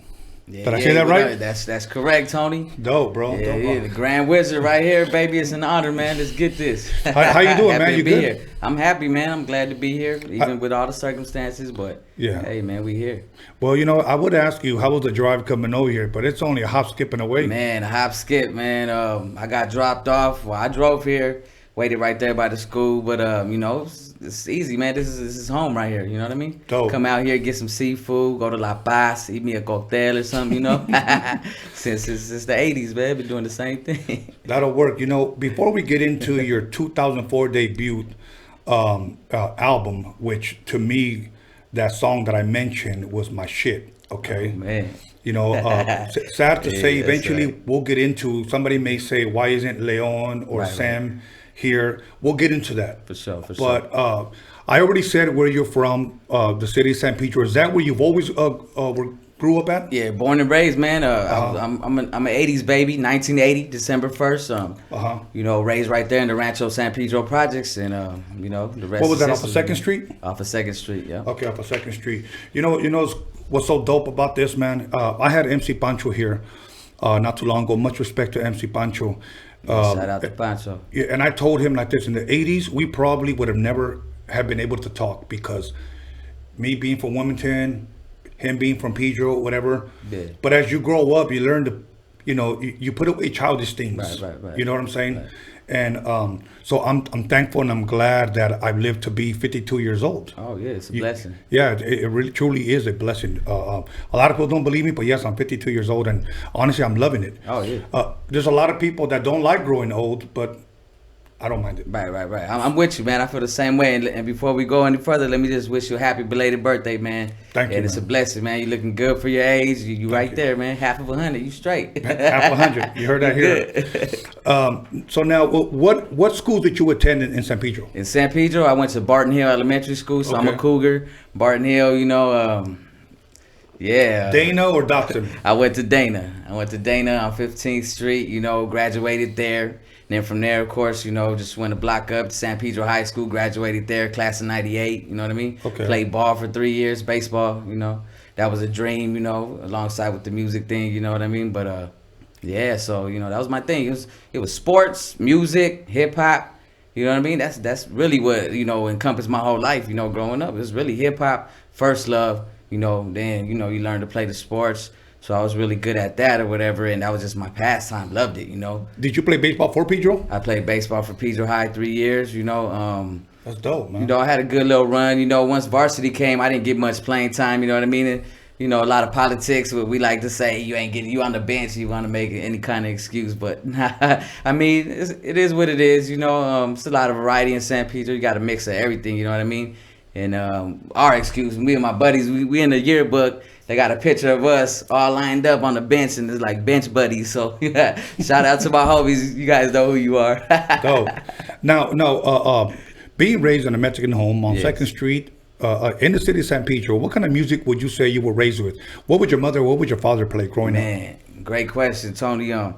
Growing up, let me just be honest with you. My mom, she was born in Mexico, in Sonora, but she came here at an early age, and she ended up growing up in Watts, So on that side, she raised me on soul music, oldies, soul, Stevie Wonder, to just anything that has some soul to it, Smokey Robinson, stuff like that. So, and then my dad, he's from Mexico as well. He's from Jalisco. My dad's an artist too. He's a musician. That's all he's ever done his whole life, and I guess that's where I got my, my talent from, you know what I mean? And he came to the U.S., he met moms or whatever, but he came as an artist. He came here, so growing up, he would play the Spanish music, all the Mexican music, all the romanticas, los Freddys, you know what I mean? Yeah. Los Freddys, los Bookies, of course, Saturday morning, cleaning up. Mom's gonna bump that too. But yeah, so I got a good mixture, half and half of a little bit of everything, and that's why, basically, thank you to my mom. Shout out to moms watching. You know what I mean? That she brought me up on that soulful stuff, because I feel like that really helped me along with my music when just harmonizing melody, coming with a melody or something, and so yeah, I'm just thankful, man. Mom's really had a big impact in my musical, upbringing. You know what I mean? And you said your dad played all the Mexican stuff, and you can tell in your music. Because on one video you guys had an accordion. Right. I don't know if that was a sample or somebody actually played it. Right. When you recorded that. Well, it was actually played. Rest in peace to my brother Sam. Resting in heaven right now. He's the one who brought those elements to that.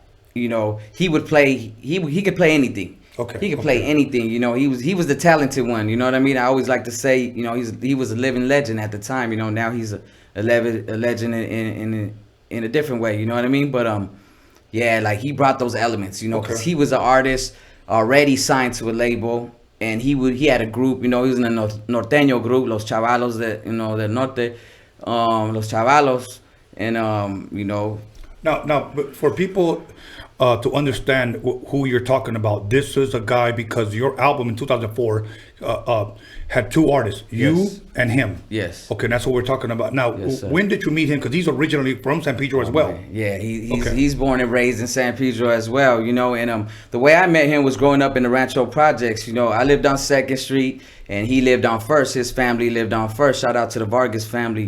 They probably out there watching too. But yeah, so as a little kid, I used to go visit my nana, a block away, you know, and we play there, whatever. And his family lived right next door, and they come from a upbringing of they're in a big family, brothers and sisters. They're all of them have names from the Bible, you know. Their dad was a preacher, or might still be, you know. And so that's how I got, you know, to know about them and their family. But it wasn't on until later in life where, you know, it was in the stars, and we just came and clicked together.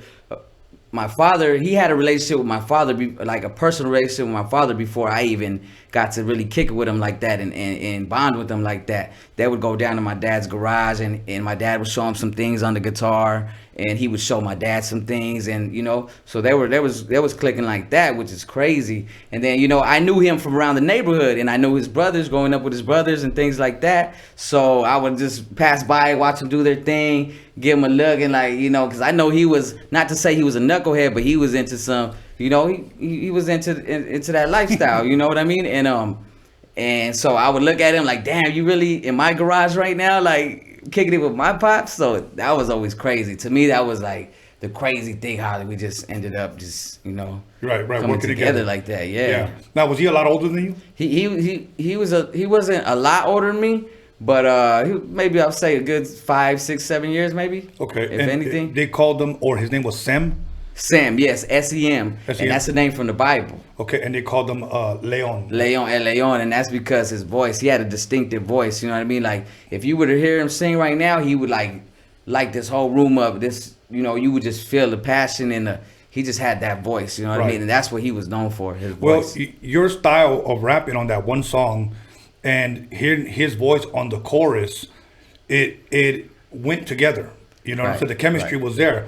That's what got me. You know, and I'm not really a lyric guy. I like beats, but when I heard that accordion, and then I heard his chorus, and then I heard your nice little smooth. Yeah. You know, if you guys don't know, go look up Mexiclan. Okay. Yeah, man, check that out. So now, growing up, did you play any instruments at all? Actually, I never played any instrument. My dad, like I said, he's a genius at the bass. He's known for his bass. He's a vocalist. You know what I mean? He has a beautiful voice. And he tried to teach me one time to play the guitar.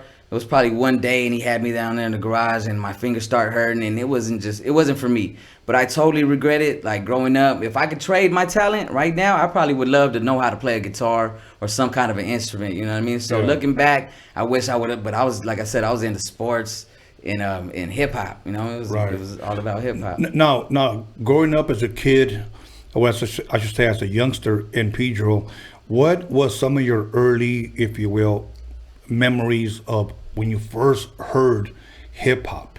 What if you can remember, like what was it, or who was it? Around how old were you when you first started getting hip? Man, you know, it had to be at around 5, 6 years old, Tony, on the real, because and thanks to Mom once again, she was the one who would buy me the stuff, the tapes. You know, you start hearing music from your older cousins or whatever, they got it going on. But Mom would actually buy me the tapes, but it would be Run DMC, The Raising Hell, Fat Boys, LL Cool J. You know, that was my earliest influence to then really getting stuck to hip hop and rap. Then I started hearing Low Profile, Paying Dues, you know what I mean? And just keeping it real, Tony. Like I said, it's an honor for me to be here, you know what I mean? Growing up, hearing that High C, and then to hear, Tony A, he's a Mexican, and then hearing High C with me High C is one mean compa, that was my shit. Be at school, playing out in the back, playing ball, and just saying that, you know what I mean? It made me feel honestly proud, like damn, that's a dude speaking Spanish, like the language that my father brought to me, you know what I mean? And so it was always a proud moment for me, to be honest, you know what I mean? And to know, like, damn, that's dope. And not only that, Tony, I'm Tony too, you know what I mean? We're Tocayo, so, you know what I mean? My family calls me Tony. The close, intimate people growing up, everybody knows me as Tony. So it had the special, like, I get to hear my name on the track. Not only that, but then for you to be Mexican as well. So, you know, and growing up, you know, I just always had my pops raised me to be proud of what I am, you know. Moms as well. He would take us at an early age, go to TJ, go to Rosarito, visit family, go deep into Jalisco. I got a chance to see all that kind of stuff, you know. So the culture is really big. So it was a proud moment for me to get involved with the Spanish, you know, in the Latin market side of the business. You know, one thing that I was never expected out of the music business.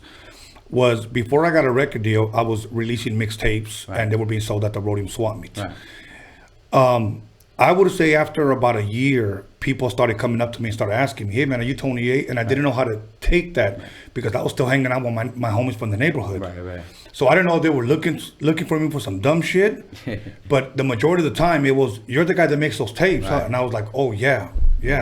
So when the album came out, it was almost like I was a neighborhood celebrity in a sense. Where now me and my homies are gonna go play football on Thanksgiving against other neighborhoods.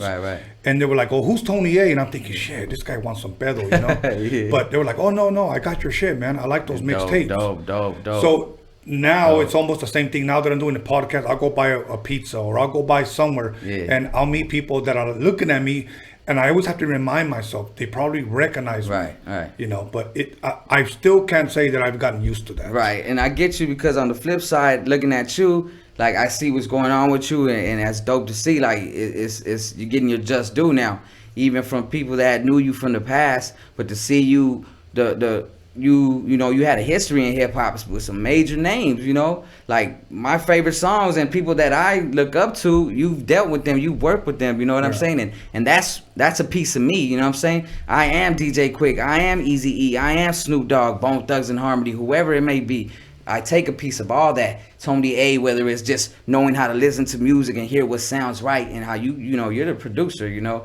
And I got a chance to work with a couple great producers, you know what I'm saying? And to see that creativity come, you know, it's just, you know, that's dope to see, you know what I mean? And like I said, you're getting your just due now, and that's a good thing to see, you know. And I've kind of see us in similar ways, like, you know, like, I mean, a lot of people watching right now, they're like, who is that guy? You know what I mean? And it's all love and it's all respect. And I thank you for giving me this opportunity right here to just, you know, be a part of this hip hop history, though. Well, you know, I'm just gonna repeat what I told Little One earlier. I said, there's enough light, there's enough shine, there's enough money to go around for everyone. You know what I'm saying? And one thing that I want to be remembered for when I leave this earth was that I helped people. That's what I want. It's not about the money. To me, this when you say kind words like that, it humbles me. And in a sense, that's kind of like my pay. You know what I'm saying? Because I don't do this for the money. I'm not getting rich. You know what I'm saying? But to me, it's a blessing to help others. One day, this wise man told me this. He said, "God blessed you to be a blessing." Okay? The sad part is today, and I'm not saying this about everyone, but there are certain people out there that have gone through the door before me, and really could have helped our people, but didn't. Because they wanted all the light, all the shine on them. Hey, it's still happening, man. It's still going down like that. And I'm the opposite of that. Hey, you know, and I could see that. And you know, just as walking up to you today, we about 100 feet apart. But you know, you didn't let me get up to you before you greeted me. You greeted me like, you know, about a good 40 steps away, you know, and you know, that shows a lot, you know what I mean? And that shows a person's character, and to me, by you doing this show and to see you bring on certain people that I may not even have heard of, you know what I mean? And I'm a fan of hip hop, I'm a fan of music, and it's just dope to see that and catch on to new people. Like just hearing some of the interviews you already done, there's might be a couple artists that I felt like, hey, I really wouldn't think I'd like the guy, but you know, and just to hear them speak and hear their interviews, it's like, you know, it's dope. It just opened up a whole nother thing. And that's what's key right there. A lot of people have told me that. A lot of people have literally told me this, like online. Who in the fuck is that dude? Like literally. And I'm like, look, dude, just tune in. Just tune in. I'm not going to sit there and try to convince them that this guy's special or this guy has a story or whatnot. After they've come back and said, hey, bro, you know what? That guy won me over, man. Yeah, that guy won me over. So dope. I told... It's happened to me personally with your show. I told this podcast fans to give everyone a chance. Give everyone a chance. Because one day, guess what? It's going to be your turn to sit right here. You know what I'm saying? And if you didn't show any love, don't expect any love from the people that are on the chat line. Because let me tell you something. There are people on the chat line right now, and I know they're listening, okay? That are brutal. Oh yeah, I already know. They're brutal. And they will tear you to shreds. Oh yeah. That's like throwing somebody into the lion's den. You know what I'm saying? Yeah. But it's all good. It comes with the territory, man. It comes with the territory. You know better than anybody. Yes. So now around, I want to say around what age would you say you wanted to start, if you will, playing around and writing lyrics to like, let me try this thing called rap? Right. Well, I can say honestly for sure, it was in '98, my senior year of high school. Okay. And shout out to my boy Tony B. He was the lyricist. You know what I'm saying? He was a straight lyricist, hip hop head, straight lyricist. Pages, you know, and he would write his rhymes down, and he would write so neat. You know what I mean? And I would see the way he put his rhymes together. So that made me like want to test the waters out too. But even before that, I remember being a little bit younger than that, and writing Ice Cube's lyrics down, because I would say, oh, that verse is so hard, I want to re-rap that, but copying him, you know what I mean? Right. And so I would write his lyrics down to help me learn the song. So I knew it all started from somewhere. Even I remember a story about my cousin Sapphire.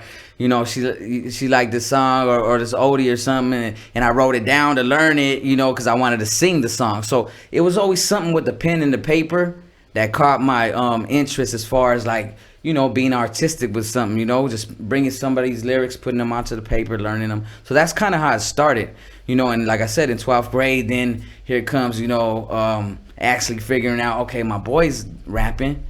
Let me try this, you know? Right. So I started writing my own little lyrics, you know what I mean? And there'll be like a little battle book going around in high school with graffiti on it, and the page for the hip hop page for the MC start writing their rhymes on it, you know what I mean? So we was doing things like that, you know? But as far as writing my first song would have been in 2002. Okay. You know, that was about 2 years before we did that debut album, and that's where I really got serious, you know? And it's crazy how that started too, you know what I mean? You know, back in the days you had the cell phones and the pagers and stuff, you have to leave a voicemail for people, you know, to leave a message. So I started rapping over on that, and people started liking it. They'll be like, hey man, that sounds pretty dope, whatever. So they'll be like, can you do my voicemail? So I started doing people's voicemails, you know what I mean? That's how I really got started, putting my voice, you know, to be able to hear my voice, you know, played back, you know what I mean? And that's really how I got started. And with Sam, my partner Sam, rest in peace, his brother Hafet, you know, we used to work together at Vons, like in about 99. This had to be in 99. Right. And so I would be doing his voicemails too, you know what I mean? Mm-hmm. And I guess his brother, Sam, Leon, he heard one of them. He was like, what? I didn't know Marco raps. He's like, yeah, you know, he be rapping. So I guess Sam liked it, and he was like, man. One day he just came to my house with a CD. Back then, you know, you got the CDs, burnt CDs, with 10 beats on it. Okay. I swear I must have wrote 10 songs. We recorded all 10 beats, and from there it was over. It was all originals beats or samples? Or? All original beats. That was the thing. I was privileged back then. You know what I mean? He was like I said, he was a something else, man. At that time, to me, he was a living legend. You know what I mean? And you know, he would make the beats. He would actually implement real instruments. You know what I mean? It wouldn't just be from a beat machine. No, he was putting any from sounds of guitars to any little sound. And actually on that Super Increíble, it was a real accordion. Dope. You know what I mean? And we did that in a garage. Dope. You know, at my boy Eli's pad. That's his cousin. He's got a big family, man, musical family. And, you know, much love to the whole Vargas family. And this CD that was given to you on instrumentals, was it by one producer only? One producer, and that was him. He is the producer. He actually made the beats for these both albums. You know what I mean? Okay. So he was the producer and a vocalist, which, you know, he come with all the hooks. You know what I mean? And I'll do my thing, the rapping part on that. And so from that point, did you guys say let's be a group, or I mean, were you looking still to become a solo artist? How did the team or the duo come together? Right. Yeah. At that time, like I said, he gave me those 10 beats. I made 10 songs, and you know, it was more like of a crew. We had this, you know, the LD family, Lions Den family. Since he's Leon, you know, we would go into the Lions Den. We would be me and a group of other buddies, you know, from the projects right there. Shout out to my boy D-Box, Nipple, and you know what I mean. And we would go and lay our stuff down. You know what I mean? And it was the Lions Den family thing. You know what I mean? So then he was already signed to this label as a Mexican Spanish recording artist. You know, norteño music. Right. So we merged together. There was, you know, that label never had any rappers on their label ever. We were actually the first rappers on that label. You know. And this label was? Yeah, and this label was Luna Records. I don't know if you ever heard of Abel de Luna, his dad, I'm not sure, I don't remember his dad's name, but they had Charlie Neal, not Charlie Neal, they had Adan Sanchez on their label. Okay. They had some albums from Adan Sanchez. Yeah, so they had Gavilan, I believe, too. A few other artists, which is crazy because my dad actually, on one of my dad's albums, he actually took his photography in that studio that I recorded at. So it's crazy how, like, just growing up, you know, looking at people, idolizing people, and in this hip hop game or in this music game, and now growing up later on in life, being able to meet you, being able to be on your show, being able to perform with Mellow Man Ace, you know, to me, which I look up to, you know, because back then, at that time, and you know, when La Raza and Mentirosa were on the radio together, I remember, and to me, I was just felt so proud because I loved hip hop, and now to hear somebody, you know, of the culture or like throwing some Spanish in it, it was just like, that was it. It was it. So I knew that, hey, man, you know, we could be here too. You know what I mean? It was just, you know, inspirational. Yeah, it's dope. You know, it's funny because Mellow Man Ace, I always credit him for being the first guy that I ever heard rap in Spanish, which was a song called Mas Pingon. Right. Okay, much respect to Mellow Man Ace. Yeah. I want to say that record came out in '88, or if not, early '89. Okay. I fell in love with that. You know, to be able to hear somebody rapping in Spanish. You know what I'm saying? But now, I met High C, I want to say in early '88. Mm-hmm. And one thing about High C that I can say that I heard before Mellow, the High C would, because growing up in Compton, he grew up around Mexican people who would always come over and say Spanish words. Yeah. You know, but never like disrespectful, trying to disrespect our language, trying to make fun of us. Right. But he was like, hey, you know what? Instead of me saying this, I could say, mi High C is one mean compadre. Because he used to call everybody compadre. Hey, what's up, compa? A lot of us call each other primo. ¿Qué pasó, primo? You know, he'll say, what's up, compa? So when I heard him say that on a demo, you know, I thought that was so dope. But and then again, when after that I heard Mellow come out with the vinyl. So I have to say that High C was probably the first that I've heard, again, on my demos. Yeah. But on vinyl, I have to give Mellow the credit there. You know what I'm saying? Because Mellow's Mas Pingon was just the shit. So, yeah, man, that was a lot of inspiration for me, to be honest. If you kind of look at Stupid and Creído, it kind of has that same, as far as the English and Spanish, you know what I mean? Little lingo to it. And man, that Stupid and Creído, I did like 3 different versions to that thing. The first one was more English with a little Spanish, little slang in it. And then the label, you know, you get to the label, then they start rearranging things. They, can you do this version? We need it all Spanish. So I kept the same melody and turned it into the Spanish version, you know what I mean? But, you know, it surprised me. Like, I was proud of myself, you know, like, damn, to be able to translate it almost to the T and still keep that same rhythm and still that same melody. Right. So that's when I kind of knew, like, okay, you know, this is for me. You know what I mean? Like, I can really get this. Now, let me ask you this, and I ask pretty much every rapper this. When you first recorded, whether it was on voicemail or whether it was on a cassette or whether it was just a demo, and they played back, when you heard your voice, did you like it? Honestly, at the time, I did like it. I really, wow. For me, it was like, it what do you call it? It triggered something like, damn, that's me right there. But now looking back at my old stuff, I don't like it. If someone were to play it, if one of the homies wants to play it and show some love, I'm like struggling to listen to it. You know what I mean? See, which is crazy. Now that's me. When somebody plays like Tone, you know, dun, dun, dun, they play I'm Not Your Puppet or Sit in the Park, I walk out of the room, bro. That's crazy because those songs are just incredible. So it's see, but for me, it's like, I could have done that a little bit better. I could have been a little bit tighter. That could have, but that's just we're perfectionists and we could tweak our what is that word? Critique. Yeah. Critique. Damn. Our own work. For sure. So, anyways, look, here's what we're gonna do. We're gonna go ahead and press pause right there. I want you to hold that thought. We're gonna come back and we're gonna talk about demos. How did you shop it? What label were you signed to? When did it come out? Etc. All that good stuff. So I'm gonna go grab me a beer. I got the tequila bottle right there. If you want to take a couple of shots, then we'll get some shot glasses.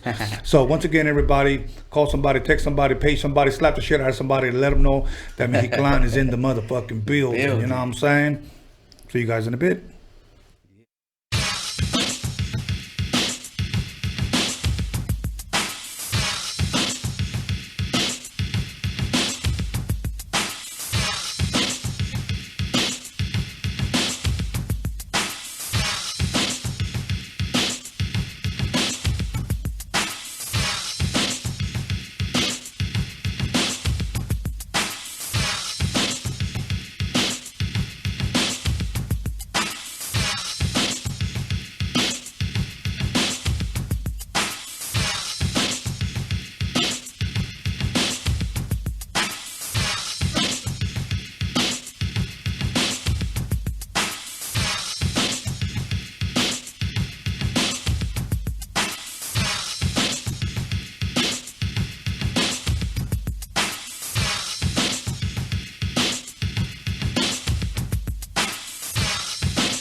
Yo, right about now, Dr. Dre is in effect.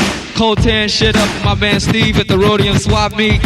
And we here to lay it on the line. To all them sucker niggas out there claiming our tapes and shit, we just got one thing to say. Never catch you doing your ass is mine. Never catch you doing your ass is mine. Never catch you doing your ass is mine. Yeah! Now my name is Dr. Dre. Got the baby. Now my name is Dr. Dre. Now my name is Dr. Dre. Now my name is Dr. Dre. Quick to a party in West LA. Wanna learn a new dance? That's what you say. What is the new dance that can't be matched? So just step to the floor and do the cat. Here it come, here it come, here it kitty come, come. Here it come, here it come, here it kitty come, come.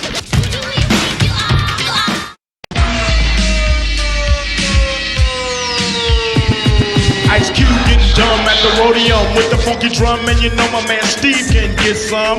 With a fool like Tony A when he plays stupid dope shit by WA. You wanna spray? Dumb motherfuckers, no doubt. And sucker DJ, get the fuck out. Tony A. What did you say your name? What did you say? Tony A. I have won 1 million battles. Lights, cameras, action, sound. Give me that mic, I'm about to go down. Thinking of a master plan.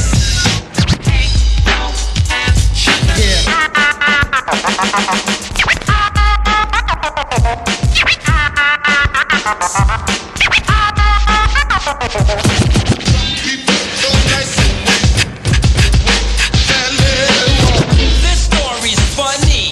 I met this girl and she had money. Yo, what's up, everybody? Welcome back to Roadium Radio, episode 46. And before we get started, let me go ahead and give a shout out to Keena Brock from Las Vegas. Thank you for tuning in. You're very, very faithful, and you support Roadium Radio, and we support you. So thank you very much. And I also want to give a quick shout out to David Daz from Spanish Fly, OG Spanish Fly, for connecting me with Mexiclan. So without further ado, let's get back into it. Tony, Mark, Moke. Yeah, M.O.C. Yes, okay. So I'm gonna go ahead and pour you a little bit. Oh yeah. And somebody was giving Garbage Pail Kid props, okay? And my brother gave this to me for my birthday. So if he tries to take it back, I said it here on Roadium Radio. He already gave it to me. Too damn bad. It's gonna stay here. If anybody wants to send me something that's dope, get at me on IG or Facebook, and I'll give you my address where you can send it to, and I'll post it up on the table. Just no adult toys or nothing like that, okay? Just those kind of toys. But anyways, other than that, brother, you know what?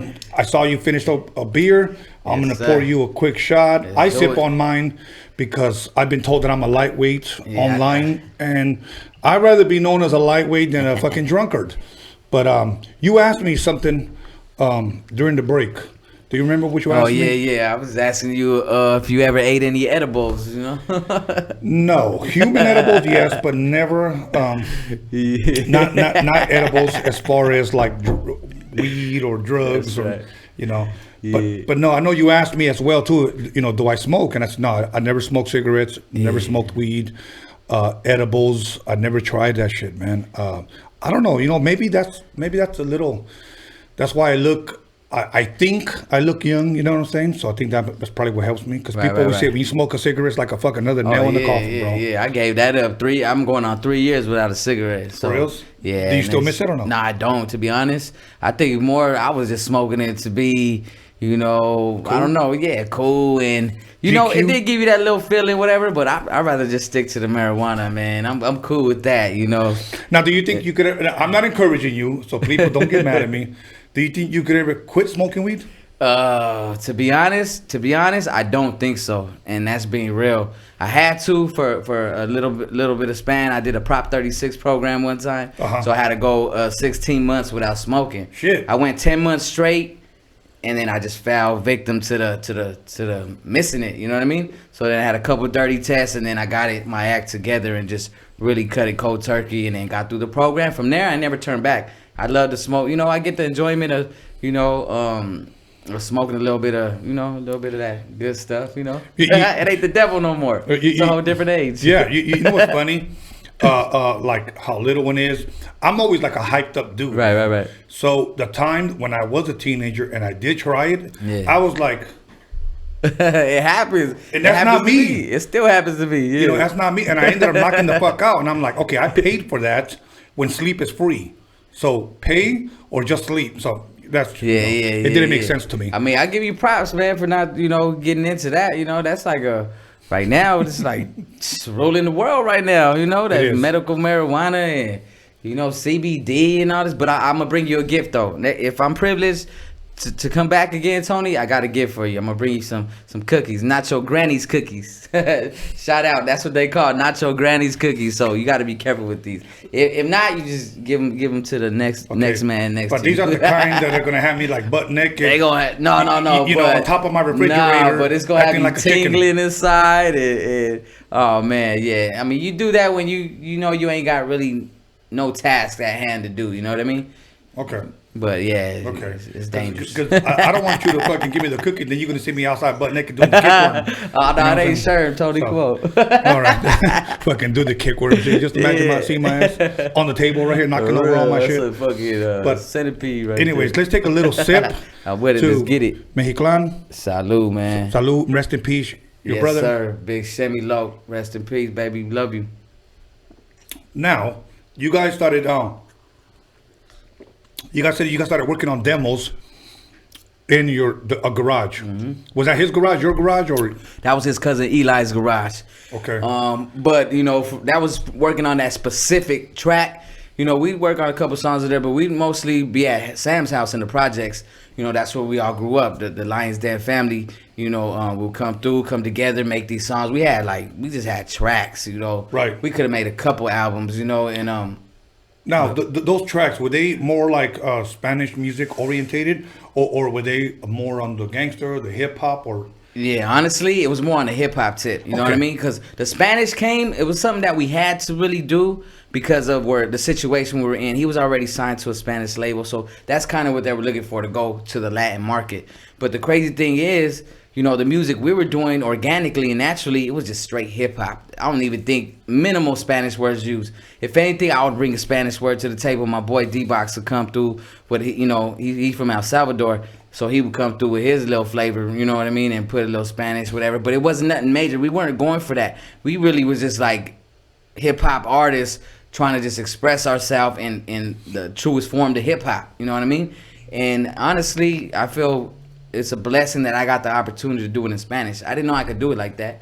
Okay. And for the people that do know me, they know me because of the Spanish. You know what I mean? Not because of the English stuff I done, because they ain't really got a taste of that yet. You know what I mean? But it amazes me that, just the way life has played itself out with my dad being a musician and bringing that language to me, not only him, my family members, and to be able to sign to a label and actually put out 2 albums that had to be catered to the Latin community. To me, what is just another notch under the belt that I feel like now I could really appreciate it. Like, dang, that's crazy. It wasn't on no regular basic, not basic, but just on the hip hop. I had to do it in a different form. You know what I mean? Growing up in a Mexican home, was your first language Spanish? My first language, actually, to be honest, I'm thinking it had to be both. Okay. You know what I mean? Because moms really predominantly spoke English to us. Like, moms just spoke English to us. Pops spoke nothing but Spanish. There's no English going his way. Ain't no English coming out of his mouth. You know what I mean? So, that's where that came from. It was in my household. Like I said, moms grew up in Watts and stuff. She had more of the culture here from the United States. You know what I mean? And right. So it was a mixture. And I'm just proud and glad that I got I got a little bit from both. You know what I mean? And I've often said that in my household, it was my dad would say, because he ran the house. Yeah. Aquí se habla puro español. Yeah. Era en inglés allá afuera. Right. So every once in a while, hey, I need to ride to the school. ¿Qué? That's what he said all the time. And I was like, okay. Even though they understood, my dad didn't want to speak Yeah. But it's funny because later on, my English got way better than my Spanish every day. So now, let me ask you this. How many songs did you guys get together before you said, let's start shopping it? And whose idea was it for a possible record deal. Okay. Well, like I said, Sam was already signed to a label. Okay. Doing his norteño music thing, you know, and you know they were doing their thing, you know, doing a lot of performances as far as going out and doing people's parties and things like that. They had CDs going on, you know what I mean, and so his label caught wind of the demos that me and him were doing, and when I say demos, we were doing it for fun. How he caught wind of me rapping. And and him being into music, and he actually used to rap first. Really? Yeah. And there was a song like before we became real tight. There was a song that I heard around the way that was from him, and he showed me, and I was like, damn, I think it was called "Riding Excited." You know what I mean? And it was like it blew my mind away. I'm like, damn, this is my homie singing like this and rapping. So it was like something to like look up to. So then we started working together. And his label caught wind of something. He would just show him like, look, this is what I do outside of here, So the owner of the label heard it, and he's like, you know what? Let's try to do something here. I don't have any rap artists in my label. Let's try something new. So that's when we came with the concept of bringing this together. But like I said, that was a Spanish label, Spanish speaking label. Spanish language label, and it was pretty much just straight Spanish. Yeah, straight Spanish. They pretty much didn't want no English. No English. Yeah, they wanted to cater specifically to the Latin market. Okay. Yeah. And how did that work for you? How were you feeling? Honestly, from the beginning, it worked out because, like I said, growing up off of Mellow Man Ace, to me, and like going straight from the beginning, my first ever hearing Spanish on a rap record was High C. On that part, me high C one me compadre, and to me that was the shit. So that's what I knew that I could flip it, do it like that, cause I know the Spanish language. I'm not fluent in it. Like if I hold a conversation with somebody, I know how to say the words, right. pretty good, but to conversate, I might stumble a little bit. You know what I mean? But yeah. So doing it in Spanish was the label's idea. They wanted to appeal to the Latin market, so. Here we go with Stupid and Creído. Mira chica, que te pique. Like, make it as simple, but I just wanted to do things catchy. And I'm telling you, if it wasn't for Mellow Man Ace, I would have never been able to even have an idea to even come this way on that track. Would you say is it because he left the blueprint, or, if you will, the template of how shit should be? Yeah, he definitely left the template, man, because, like I said, to me, that song right there was everything for me. Like, that was really the most Spanish I ever heard on like some type of hip hop type of song or something. You know what I mean? So let me ask you this before you go on, and I'm sorry to cut you off. It's all good. Have you ever met him? Mellow Man Ace, I got the privilege to perform with him twice. Okay. And one time we performed at the Roxy, and he actually opened up for us, which to me I couldn't believe. That was a dream come true for me. Looking up to like any hip hop artist growing up, to be able to actually have my own headline, my own show. And to have Mellow Man Ace like open up for you, to me that was a dream. And let me just say this about him: one of the most humblest persons I ever met, as far as like in the industry. We ran into him again one time, and I'm not sure if he really remembered or what, but he was just the utmost, respectful and just humble. Didn't like no star or nothing like that. Right. You know what I mean? So then we went to Miami. We did a few shows in Miami with the label. Okay. They took us out there. We did Sábado Gigante with Don Francisco. That's big, bro. Because not too many people can say they've been on Sábado Gigante con Don Francisco, bro. Yeah, and we did that. And, growing up, watching my nana, rest in peace, my nana, growing up, Sábado Gigante is just on the TV. Yeah. So for me to be like on this show was like a dream as well. I never said, oh, I want to be on that show. Right. But to be on it was like, and just like you said, that's big. Like, not too many people could say they did that. But that's one thing that I just always look back on, and was like one of the most amazing times I ever had. You know what I mean? One thing that he was on too that a lot of people may not know or do know, he was on Cristina. A lot of people don't know that he was interviewed by Cristina. Oh, well, I didn't know that. Yeah. I ain't seen that yet. I'm going to go check it out. If they got it. Yeah. Now, here's what I'm going to tell you. The reason why I asked you if you ever met him is because as of right now, we're going to be celebrating his birthday. here on Roadium Radio. So I'm gonna invite him back, and we're gonna talk about things that we couldn't talk about. He was my episode 1. Yeah, I know That's that. where we kicked it off. And since you're close, I want to invite you over to come chill with us, man. Hey, that'll be dope, man. You know? Yeah, I'm right here. Like you said, hop, skip, and the jump. I would be honored to be here, man. Yeah, that'd be definitely. dope. Hell yeah. So now, again, how many songs, or what was the song that you thought, okay, this is the song right here, let's take it to the label? Or, was it the one we just mentioned? Yeah, the Stupid and Creído, that was the one, because they pretty much was like, all right, go make a track, and if we're feeling it, we'll work this out. We'll sign you. We'll get something going on. So if we would have took a song and they wasn't really feeling it, I probably would never be in this situation. You know what I mean? Right. Just thinking, like, just hypothetically thinking, and the good thing is, we're into this, man. We do this music. Sam, like I said, he was a mentor to me. He believed in me. He's one of the few people that I could honestly say, like, I wouldn't be where I am today. I'm not nowhere. You know what I'm saying? I'm just a regular man, family man that loves hip hop, loves music, and got a great opportunity to display my talents at a certain point in time. You know what I'm saying? And yeah, man, that song was the song. That was it. It was just like it was meant to be. You know what I mean? Who took it to, if I'm correct, this was the label Univision? Yeah. Well, I was actually, at that time, Univision, they bought it. They the ones who distributed it. You know what I mean? Okay. Yeah, so they bought it from the label, which was Luna Records, and he tried to do his own little thing, ATM Music, his little branch off of his company. But it was through Luna Records. Okay. Now, how far would you say that album was dropped in 2004? 2004, correct. 2004. January. Okay, January now 13th. When you guys got signed to Luna Records, Univision was a distributor. Yes. Did you guys get airplay out here? We did get airplay. There was a struggle to get airplay. We was hoping we was gonna get airplay on La Que Buena, because at that time Acquit was out. Right. And there were Univision too. Right. And we didn't get the airplay that we wanted, but we did. To me, we excelled it. We was on Power 106.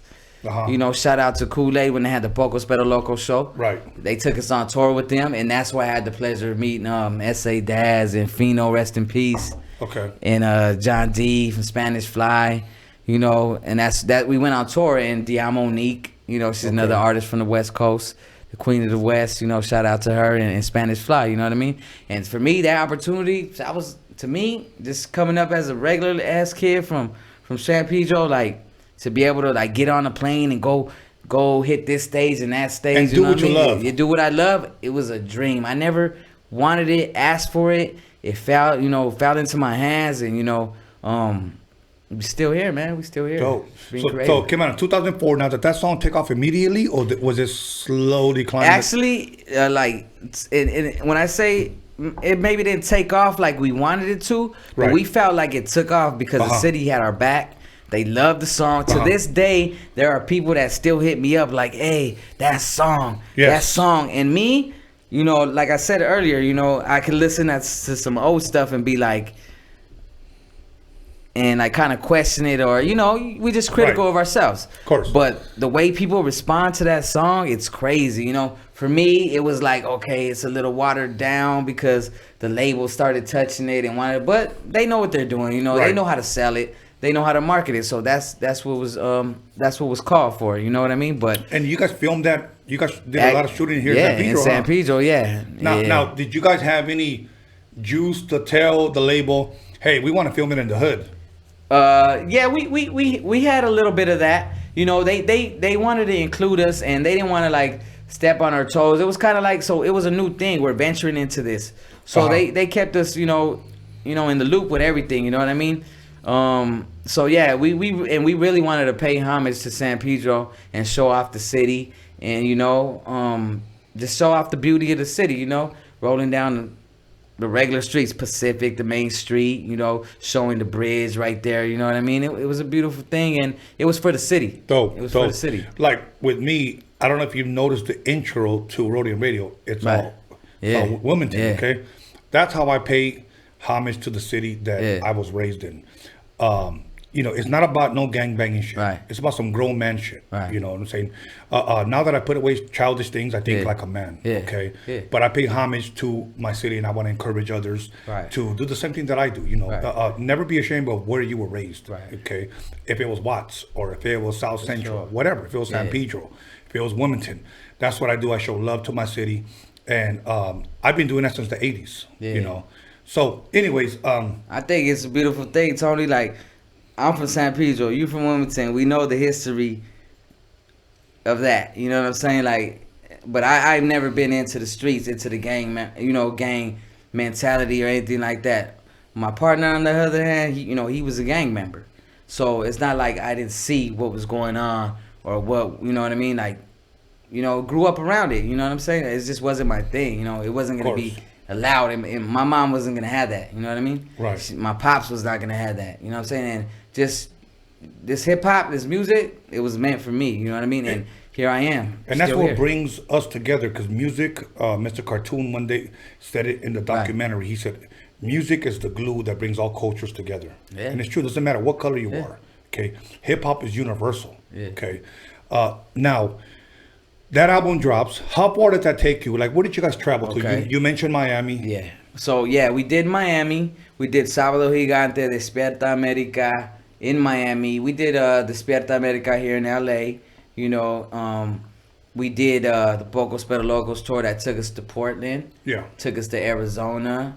And we performed at a couple, legendary sites. Like, as far as like that one stage in Phoenix, Arizona, it's like a 360-degree circle. Okay, out here it used to be called the Anaheim Celebrity Theater.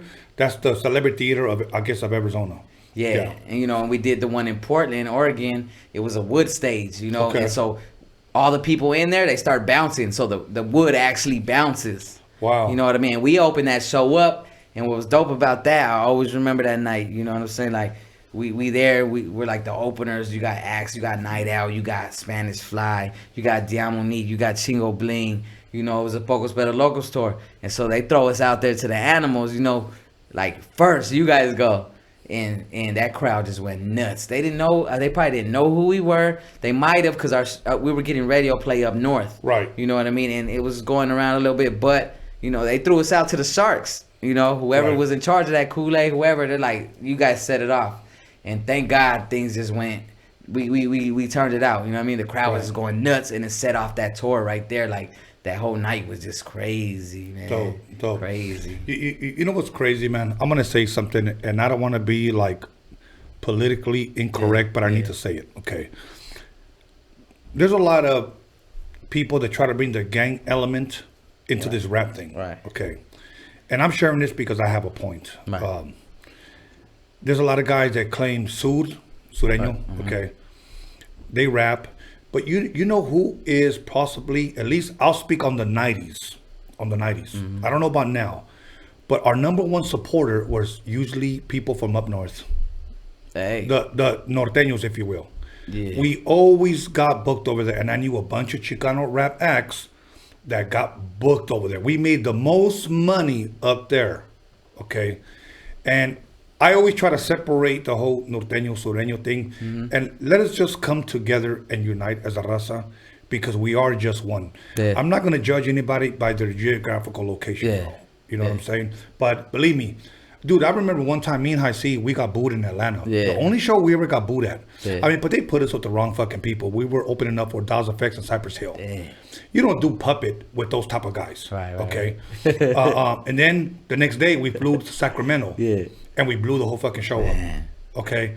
So we knew our lane. We knew our crowd, and we catered to them. Yeah. Okay. So now let me ask you this: did you guys ever perform in New York?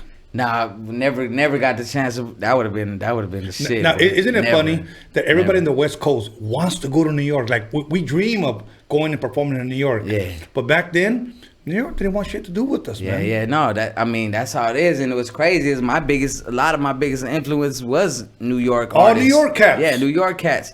Don't get me wrong, there was the original shit, the High C's, the Ice T's, the Easy E's, the Ice Cubes. You know what I mean? DJ Quick, of course. You know what I mean? But you know, on the flip side, it was the East Coast, you know, like I said, from the Run DMCs from the beginning to the Fat Boys. Then it came to the Wu-Tang, you know what I mean, where it really caught fire, you know what I mean? That was my high school days where it was like, it was over. From there, it was like everybody wanted to be like the Wu-Tang, you know what I mean? You know, I want to give a quick shout out to my boy DJ Toro, who lives in Harlem. Yeah. Every time I go to New York, I go and I stay with him. Yeah.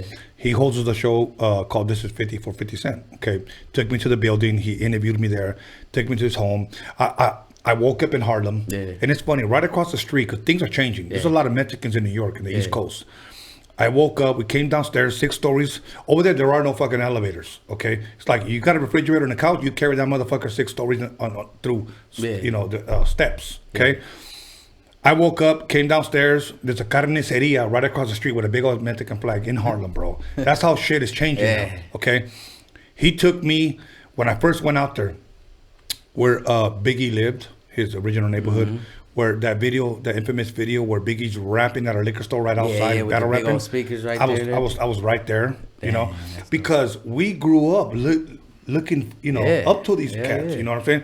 I went where Kool Herc lived, where hip hop began.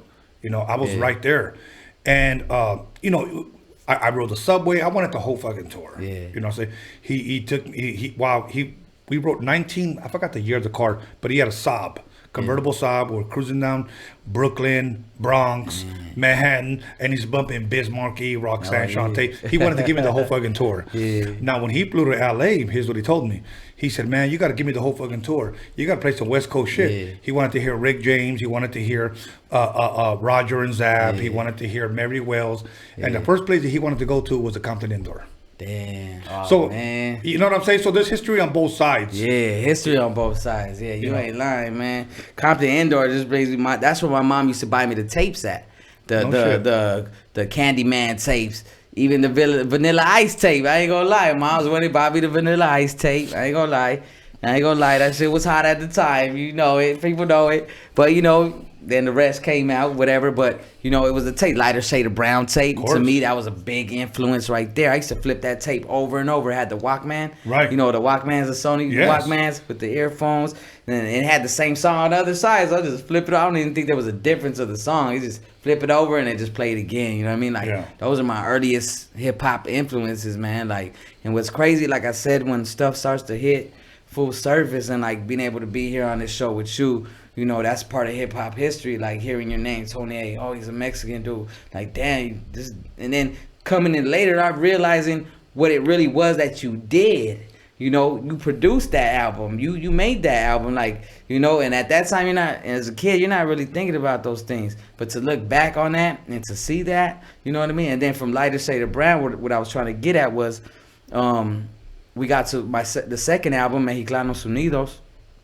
We actually got to pick from a couple of producers, and one of them was Crazy Tunes, and then the other one was Jason Roberts. Okay. And so we ended up going with Jason Roberts, and I believe he produced Lighter Shade of Browns on a Sunday afternoon, which to me was like the ultimate classic of, you want to say Mexican rappers, or you want to call it Chicano rap, or whatever. To me, that was the ultimate. I'm going to tell you what I believe made that song beautiful.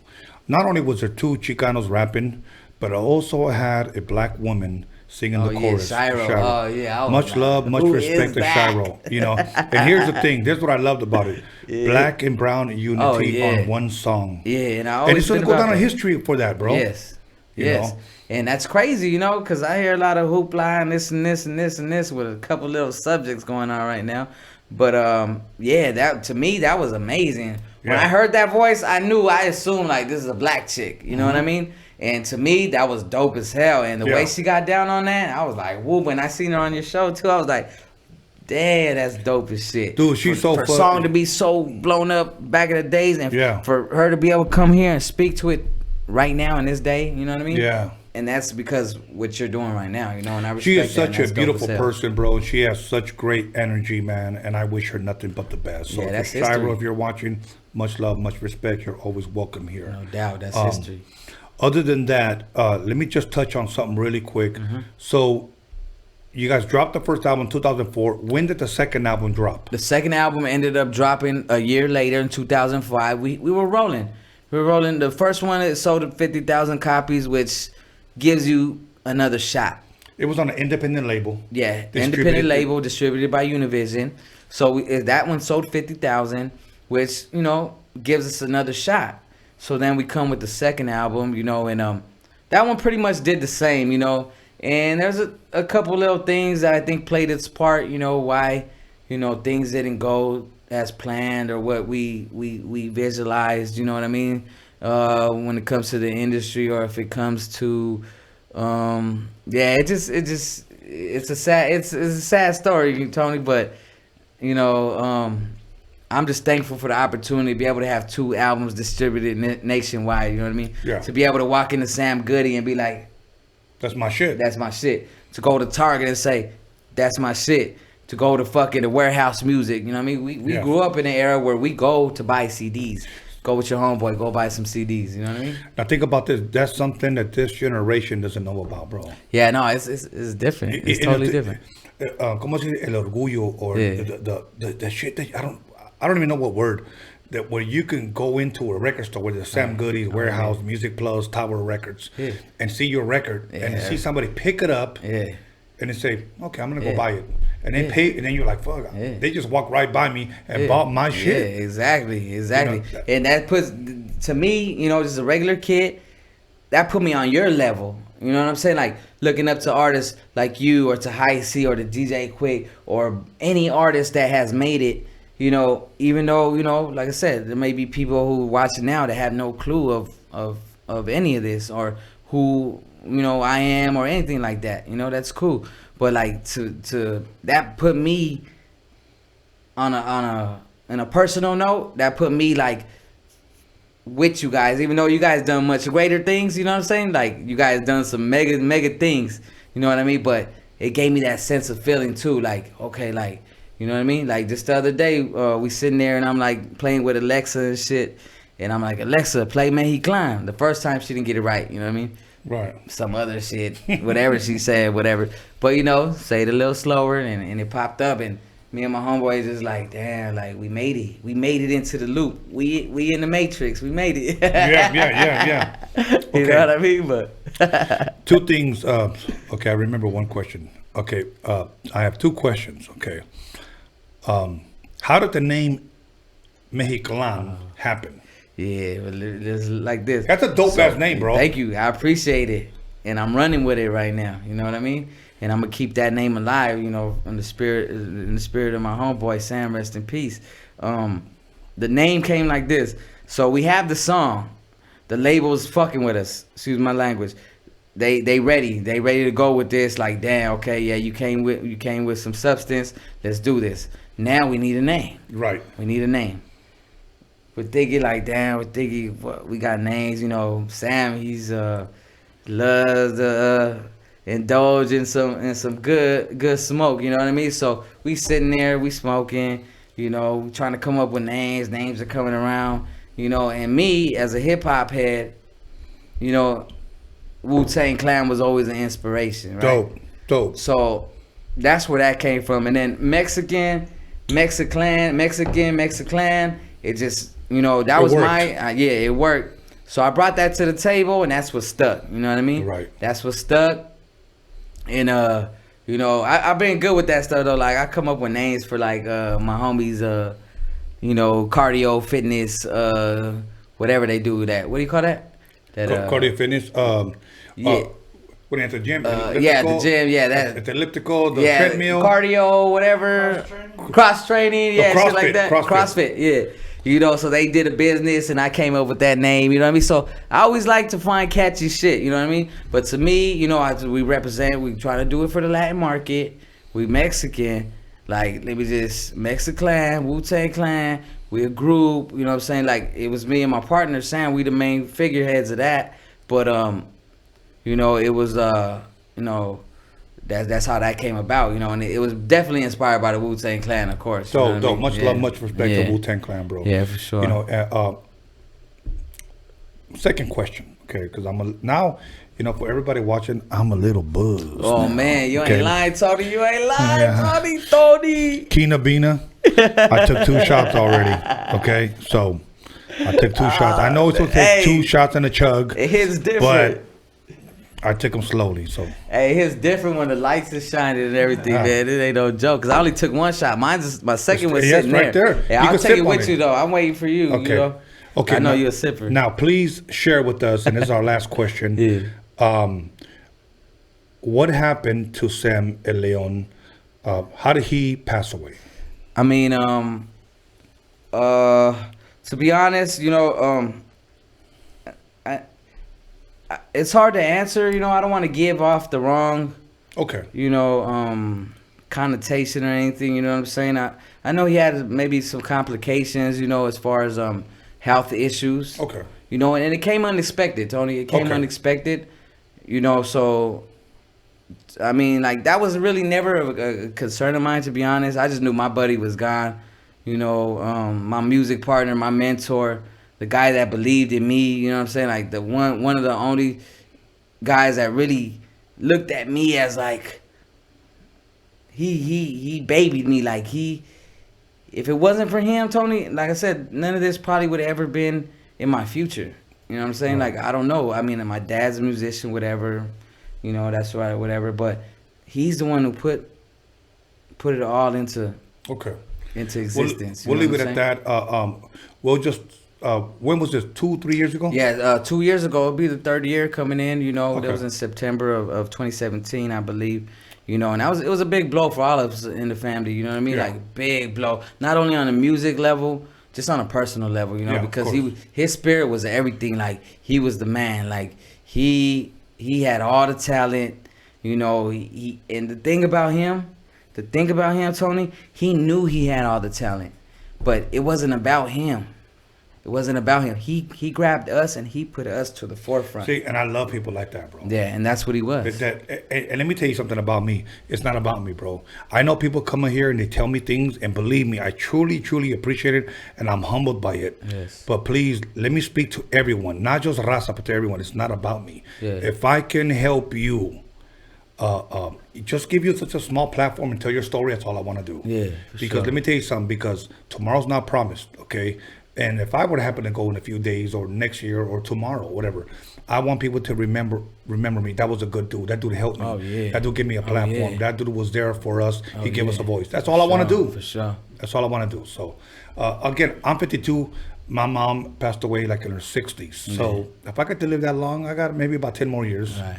So we'll see what happens, brother. Yeah, but listen, I'm not trying to dampen the mood. So let's drink your boy Sam's life. Oh yeah, okay? most definitely. So most definitely. I'm gonna take a little sip. So,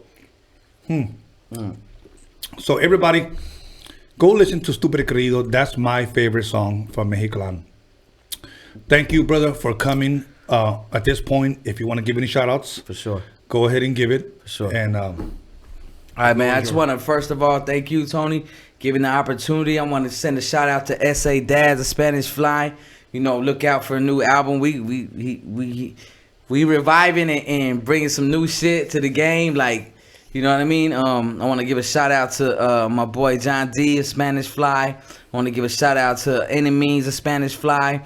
I want to give a shout out to my boys, the Rona Boys. I say the Rona Boys, but that's my boys that we be big puffing together. They know who they are. They down by the port right there. You know what I mean? They probably watching right now. Shout out to Moms, Pops. I want to give a shout out to my children, you know, all my children. You know, I love you guys, man. I really love you guys. And I would hope to see you guys here sitting with Tony one day. And, you know, and to everybody from San Pedro, you know, keep showing the love and support. The people that been down with me since day one. And, you know, I just want you to, you know, keep showing me that love, man, because I'm going to bring it right back. Trust me, we got some good things coming. I knew 2020 was going to start off with a bang, and it sure did. You know, now we in some other situations right now. You know, the world is in need right now. Some uplifting, man. It's just crazy. It's a different way of living right now. Tony, I just want to say thank you again, man, brother, for giving me this opportunity and this chance, man. Thank you, brother. Thank you.